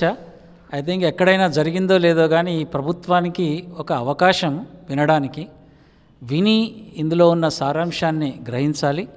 ముఖ్యంగా విద్యతో విముక్తి అనేది నమ్మితే కానీ అందరికీ సమానమైన విద్యా అవకాశం ఇవ్వడానికి వీలవుతుంది. అండ్ ఇంకొకటి, నాణ్యమైన విద్యతోనే బాలలకు న్యాయం జరుగుతుంది. జస్టిస్ ఫర్ చిల్డ్రన్ అనేది చాలా స్పష్టంగా బయటకు వస్తుంది. ఆ న్యాయం జరగాలి అంటే, జస్టిస్ జరగాలి అంటే నాణ్యమైన విద్య అందించాలి. సో నాణ్యమైన విద్య అందించాలి అందరికీ, ప్రాథమిక స్థాయి నుంచి, పూర్వ ప్రాథమిక స్థాయి నుంచి ఉన్నత విద్య వరకు. అంటే అర్థం ఏంటంటే ప్రభుత్వానికి ఒకటి రాజకీయ చిత్తశుద్ధి, ఇంటెంట్ ఉండాలి. ఆ ఇంటెంట్కు ఒకటే ఉదాహరణ డబ్బులు ఖర్చు పెట్టాలి అనేది చాలా స్పష్టంగా ఈ ప్రముఖులు చేసిన దాంట్లో దాదాపుగా 20%, 15 to 20% అంటున్నారు. అంటే అర్థం ఏమిటంటే 3 లక్షల కోట్ల బడ్జెట్ అయితే వాళ్ళు చెప్పిన 15% అంటే 45,000 కోట్లు. ఐ థింక్ ఆ 15% చేసి ఈ బడ్జెట్లో 24th నుంచి జరిగే బడ్జెట్ సెషన్స్లో 45,000 crores పక్కకు ఉంటే కానీ మనకు విద్య మీద ఇంటెంట్ ఉందని అర్థం. కాబట్టి ప్రభుత్వం దీని మీద దృష్టి పెట్టాలి, డబ్బును వెతకాలి, ఎక్కడి నుంచి తెస్తారనేది వేరే విషయం. కానీ ఎక్కడి నుంచి తెచ్చినా ఎలా తెచ్చినా డబ్బు మాత్రం పెట్టవలసిందే. ఇందులో పేద విద్యార్థులకు, పేద యూనివర్సిటీలకు కొంత డబ్బు ఇవ్వడము, లేదా వేరే ప్రైవేట్ యూనివర్సిటీలకు అవకాశం ఇవ్వడము, ప్రైవేట్ విద్య ఉంది కదా అని చెప్పడము మాత్రం అది తప్పు. అండ్ పేద వర్గాలకు ఆర్థిక భారం నుంచి విముక్తి కలిగించే ఒక ప్రోగ్రామ్గా దీన్ని చూడాలి. విద్యను, ప్రభుత్వ విద్య పటిష్టత అంటే అర్థం రాజ్యాంగబద్ధంగా ఉన్న ప్రజలందరికీ సమానమైన విద్యా అవకాశాలు ఇవ్వాలి. అసమాన విద్యా అవకాశాలు ఒకవైపు ఉంచి టెస్ట్లోమో సమానంగా పెడుతున్నారు. ఇప్పుడు ఈరోజు డిఎస్సి రాసిన వాళ్ళు కూడా అందరు సమానమైన విద్యా అవకాశాలు రాలే వాళ్ళకు, కానీ పరీక్షలు మాత్రం సమానంగా పెడుతున్నారు. అది చాలా పొలిటికల్ ఇష్యూ. అది విద్య రాజకీయ సమస్య. రాజకీయంగా సమాన వాటా కావాలన్న వర్గాలకు సమానమైన అవకాశాలు కలిగించాలనేది చర్చలో బయటకు వస్తుంది. And planning, actually decentralise planning జరగాలి, జిల్లా ఒక యూనిట్గా జరగాలి. అండ్ పైన కూర్చుంటే ఎట్లా అర్థమవుతుంది అందరికీ అనేది కూడా బయటకు వస్తుంది. ఇంకొకటి నా ఉద్దేశం ఏంటంటే రూరల్ అండ్ అర్బన్, మనం 40% అర్బన్ పాపులేషన్ ఇప్పుడు తెలంగాణలో. హైదరాబాద్లో దాదాపుగా 3వ వంతు పాపులేషన్ హైదరాబాద్లో ఉంది. హైదరాబాద్లో స్కూళ్ళు ఎక్కడున్నాయి, ప్రభుత్వ కాలేజీలు ఎక్కడున్నాయి అనేది ఒక పెద్ద ప్రశ్న. 1 కోటి మంది పాపులేషన్కు ఎన్ని స్కూల్స్ కావాలి? దీనికి separate planning urban and rural జరగాలి. అండ్ ప్రతి జిల్లాకు ఒక ప్రణాళిక వేయాల్సిన అవసరం ఉంది. డబ్బు ఎంత ఖర్చు పెడతారనేది. ప్రైవేట్ చట్ట ప్రకారం ప్రైవేట్ సంస్థ అంటే, విద్యా సంస్థ అంటే లాభాపేక్ష లేని సంస్థ. కానీ ఇప్పుడు ప్రైవేట్ మాఫియాగా తయారు కావడం అనేది రాజ్యాంగబద్ధంగా అది రాజ్యాంగ విరుద్ధం, చట్ట విరుద్ధం. కాబట్టి ఈ ప్రభుత్వం దాన్ని చాలా స్పష్టంగా ప్రకటన చేయాలి. లాభాపేక్ష ప్రైవేట్ తీసేయగలమా లేదా అనేది వక్తలు మాట్లాడారు. లాభాపేక్ష లేకుండా నడపండి, మాఫియాను మూయండి. అది ఒక నినాదంగా ఈ ప్రభుత్వం తీసుకోవాలి ప్రజల పక్షాన. సో ఐ థింక్ ఫైనలీ ఇది ఒక మంచి చర్చ. ప్రభుత్వానికి ఈ చర్చ వెళ్ళాలి అండ్ ఇంకా చర్చలు కంటిన్యూ కావాలి. ఒక్కొక్క సబ్జెక్ట్ మీద ఒక చర్చ జరగాలి. యాక్చువల్లీ సహచర మీడియాకు నా రిక్వెస్ట్ ఏంటంటే ఇక్కడున్న 5 నిమిషాలు 10 నిమిషాల కన్నా ఒక్కొక్కరి దగ్గర బండాగారం ఉంది. ఉన్నత విద్య వింటుంటే నాకే అర్థమవుతలేదు, ఏమిటి ఈ ధ్వంసరచన, ఎందుకు జరిగింది ఈ ధ్వంసరచన, ఇది కావాలని జరిగింది అనేది అనిపిస్తుంది అప్పుడప్పుడు. కాబట్టి కావాలని జరగకుండా మేమున్నామనే రాజ్యం బాధ్యత తీసుకోవాలి. ప్రభుత్వాల చట్టబద్ధ బాధ్యత ఇది. ఆ బాధ్యతను ప్రతి పాపకు 3 ఏళ్ల నుంచి డిగ్రీ ఉన్నత విద్య యూనివర్సిటీ స్టూడెంట్ వరకు ఆ బాధ్యత తీసుకోవలసిందే. Thank you very much. Thank you.